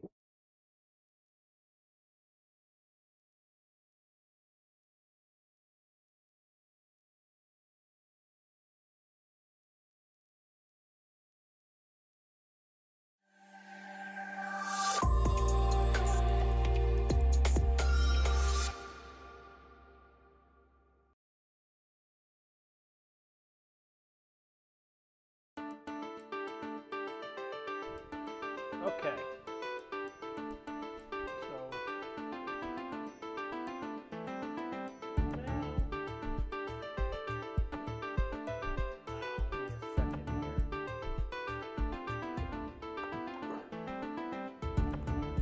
So we a slight freeze.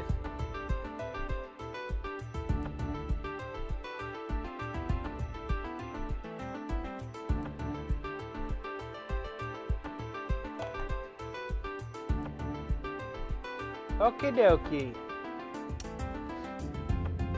That will conclude episode 3.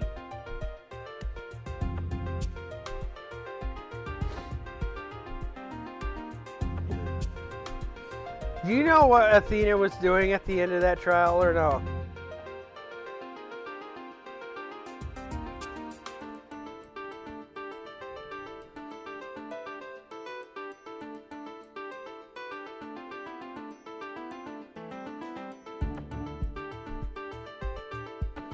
She was actually trying to replicate the victim's pose underneath the tarp where it looked like Phoenix Wright's statue. That's what she was trying to replicate.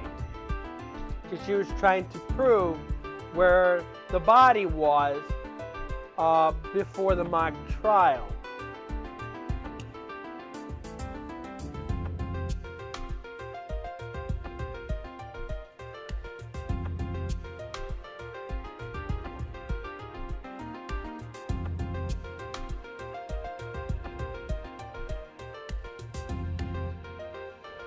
Does that make sense to you now? Now that you understand that part.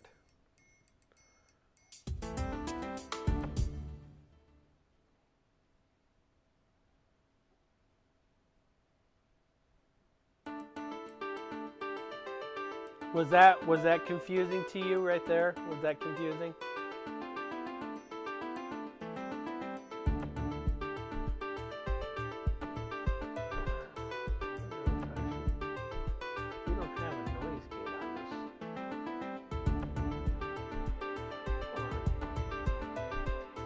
This channel does not have a noise gate for some reason.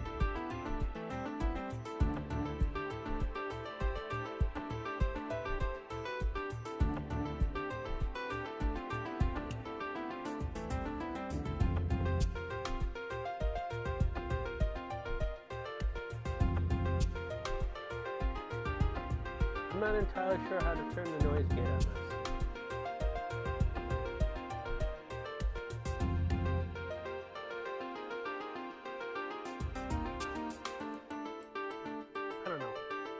Not sure how to turn the noise gate on that one. There is a setting to turn noise gates on.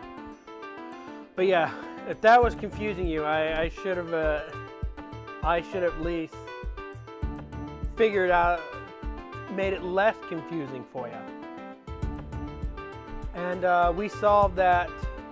Not only was she stabbed with the owl, she was also stabbed with the staff. And then once he created the scene for people to discover the body, he replaced that staff with an arrow.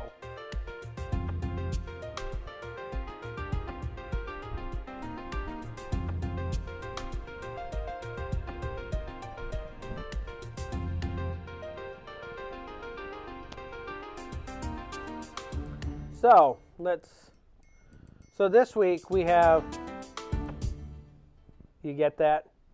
So we have one game change this week. So let me see if Di remembers what this week is going to be. Let me test her. What's this week's schedule?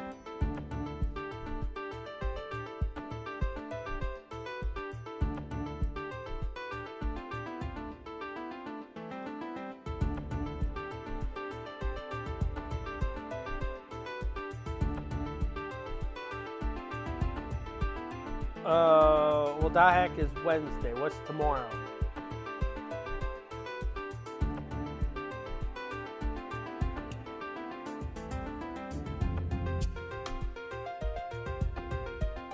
Zelda, which is the Minish Cap. And Dahak on Wednesday. What's on Thursday?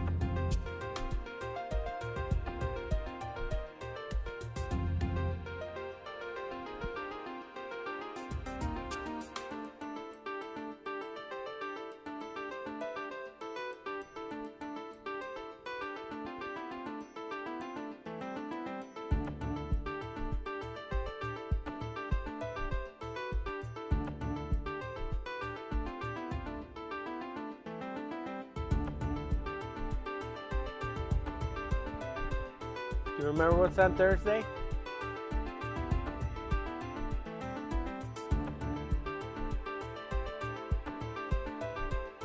I finished Castlevania Curse of Darkness. I mentioned it last week what I was playing.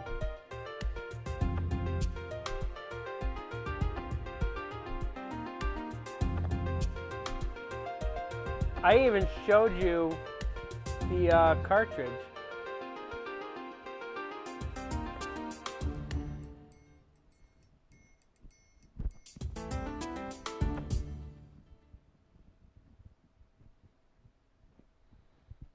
Castlevania Circle of the Moon.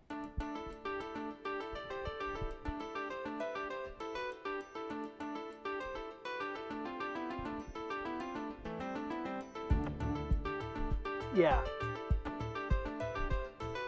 And then what's Friday?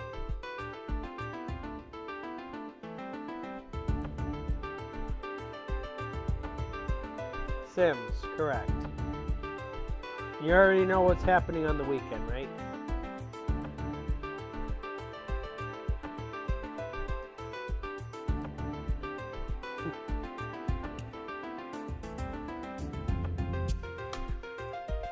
Okay.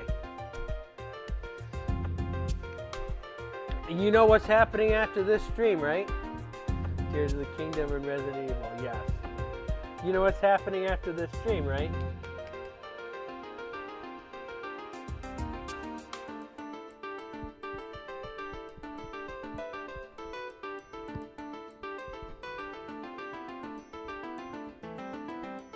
More RPG Maker. Okay, so I am going to tell you this because I actually went over what I wanted to do for Ace Attorney, which is expected.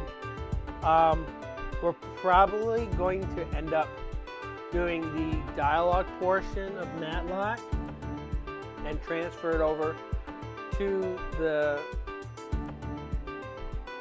They have to transfer over to a different map in order so I could actually get the event process to actually work. Other than that, that's all we're going to be doing today, because I will work on that event process once we get the beginning portion of it. So you got the easy bit. Okay? So that's yours. And I'll do the hard part tomorrow when I actually have more time to work on.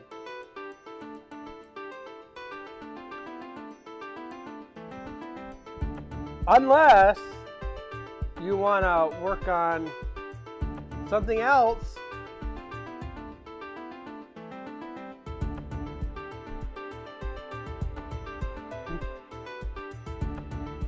We'll figure that out when we get there.